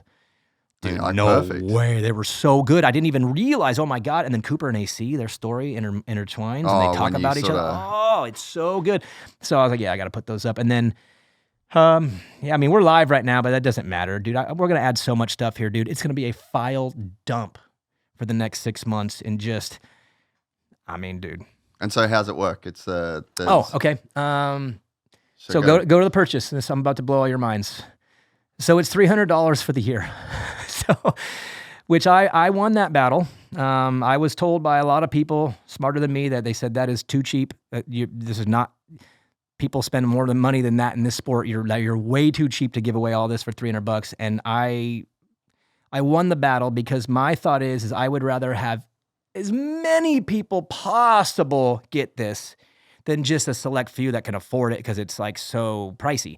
So I said I would like to be rewarded financially off of my ability to affect as many people's lives as possible, not just the few with the big bucks. So I went cheap. Cheap's not the best word. I was told never say the word cheap, but we went very price effective because I want everyone to have it. I want everybody to have it. And obviously I have a business to run with my producer, Joe. We have a business to run. So we, of course, would like to be rewarded for our efforts here. But to me, priority one is getting it to as many people as possible and affecting as many lives as possible. Because as I was just saying, when other people succeed and do well, and it's because of your influence, you get rewarded 100 times more than that, and it's not financial. Every kid that won one of those races, that feeling in my stomach was bigger and better than anything I felt in TV because it was someone else succeeding, and I just got to help. And so my thought is, dude, I want to blast this. I want as many people as possible. I want the 50 pits. I want them to learn this stuff right now. And again, if I could bring that whole temperature down through education, and then the next thing you know, these kids start getting better and learn. Dude, I'll be rewarded for that. Yeah. That'll take care of itself. But I need everybody to have this. Yeah. So that's how it works. You buy the curriculum and you get inside and you watch videos and ranging from everything you can imagine. On the bike, off the bike, mental stuff, career decisions, just all the questions that people have that they're like, WTF. Yeah. Well, it's all here. Supercrossu.com. You like that name? I do. It's really good. Can I tell you how I got that? Yeah. Sometimes you just get lucky. All right, you get rewarded, but I'm a GoDaddy.com guy. I own so many domain names, bro. Any idea I got one right now. Kidvenience.com. Like convenience? Kidvenience.com. I don't know what to do with it, but I have that. I got a bunch of them. I buy domain names every time I get a good idea. And this idea, we're working on it. We're trying to figure out the name. Producer Joe, he's like, what are we going to call this thing? And I'm like, I don't know. I'm just thinking. And I go on GoDaddy and I'm starting to... You already had it? No. I go, it's education. So it's like school. So it's like, let me just see. Supercrossuniversity.com. Oh, $9.99. It's available. Oh, No way. Wow. Okay. How about supercrossu.com? Oh, $9.99. It's available. And so I bought them both, trademarked them. And dude, I couldn't be happier with the name. It's like perfect. It's school and education for everyone who wants to go to Supercross. And anyways, I'm so pumped with the program, but the name, dude, just what a gift. Sick I'm brand. so pumped. And the logo is cool too. I really like it. Yeah, I really like the logo. So there we go. So that's the new me. That's me. When's the next mastermind? January 20, I saw. January 20th is the first mastermind. And so how does class. that work? So what we do on that is everyone that's in the mastermind group can send in questions, and I want them individualized too. This is like, my kid is this. I want this specific thing. Yes. Yeah. And so the plan is with the mastermind group is we're going to have these long Q&A sessions where half the material or half the questions can be pre-screened a little bit. So that way I know I'm covering. Because, dude, next thing you know, every question's for a 10-year-old and you got a 15-year-old kid in there and he's like, dude, what the hell? So we're going to pre-screen and get an idea, but we're going to do live Q&A and let the racer families get in and ask their questions. When we're done, we're going to take that episode, big old episode recorded, and Joe is going to cut it and just slice it up into all these mini lessons. And we're going to build this extra layer of information, which is more detailed, and that's the mastermind group. So you'll be able to eventually, once we get there, type in the word 65 and get every video that has anything to do with 65 racing that's covered through either the curriculum or the mastermind classes through questions that were asked by people. Yeah. So essentially someday you're going to be able to get every bit of information you could ever imagine, not only from me, but from the other families that are out there dealing with the problems you're probably dealing with. Are you doing like a Discord server as well? I'm not sure. You know what that is? A lot of these. Sorta. You have basically you have like a private server. It's like a private chat room. I know what Discord is. Cause yeah, you can get in. Like you can have build a private one. So where and again, the parents could be going back and forth with information and stuff like that. It's kind of like your own little forum type of deal. Maybe. I don't know. Could be something. Joe probably already has it set up. Honestly, dude, that's not me, dude. I'm that guy. Look at that face. What the hell, Joe? I'm trying to think who that looks like, but it doesn't look like you. It looks like Jimmy Dakotas. I just, there's a lot of other things to choose from. I don't know why he did that. I love it. That's fine. But he handles everything like that. And we have a developer too on the website. Joe doesn't do that part. He's the video guy. And people don't know this about producer Joe, my partner, but he's an old rap producer. He's a rock drummer, band guy who turned rap producer, turned my business partner. And dude, when we did our first podcast together, he called them motorbikes. He didn't know anything. Our first podcast, he called it a motorbike. And I'm like, that's my guy. This guy's we're going to the top. Yeah. We're going to the top. And he is. He's a legend. He's the raddest dude on the planet. He is cool. And he is my, he typically, I say, is the guy who makes me look good, but I'm not sure what the hell is going on with that photo right there. So we're going to have a talk here when the show's over. Dude. He needs to look out for his boy better. Like you, who almost got me hurt at Next Level 101, there, flipping over the bars. So, bro, thanks for doing this. Oh, man. It's awesome, Are you dude. stoked? I'm so stoked. We've been talking about doing this for a long time. I'm glad you came and did It's been a wild ride. And it has been. You know, it's funny. I'll end with this. Actually, now let's actually read it so I don't screw this up. But I think I got a new life motto. I'm going to read it to you. Yeah, let's go. Okay, and then we'll call this thing. Here we go. I just tweeted on New Year's Day because everyone New Year's Day, bro. I love New Year's Day. Everyone. New year, new me. 2024 was awesome and brutal. 2025 will be the same. That's life. Enjoy the ride. That's it. I'm telling you, at its core, life is amazing and it is a shit show. Straight up. It's a combination of both at all times. It's life. Accept it. Enjoy the ride. Yep. And that's it. So I'm excited to enjoy this next ride, whatever it may be. But it's starting right here. Yeah. So, Dude, thanks for having me. thanks for coming. This was awesome. You're a fucking legend. You've become a good friend of mine over the last few years. And I'm stoked to see you in this place. And thank you. I think this is going to be great. It's where I'm meant to be moving forward. Thank you. Cheers, brother. If you enjoyed this content, please like and subscribe. And to listen to the full 3-hour podcast, search Gypsy Tales in your favorite podcast platform or click the link in the description below. Gypsy Gang.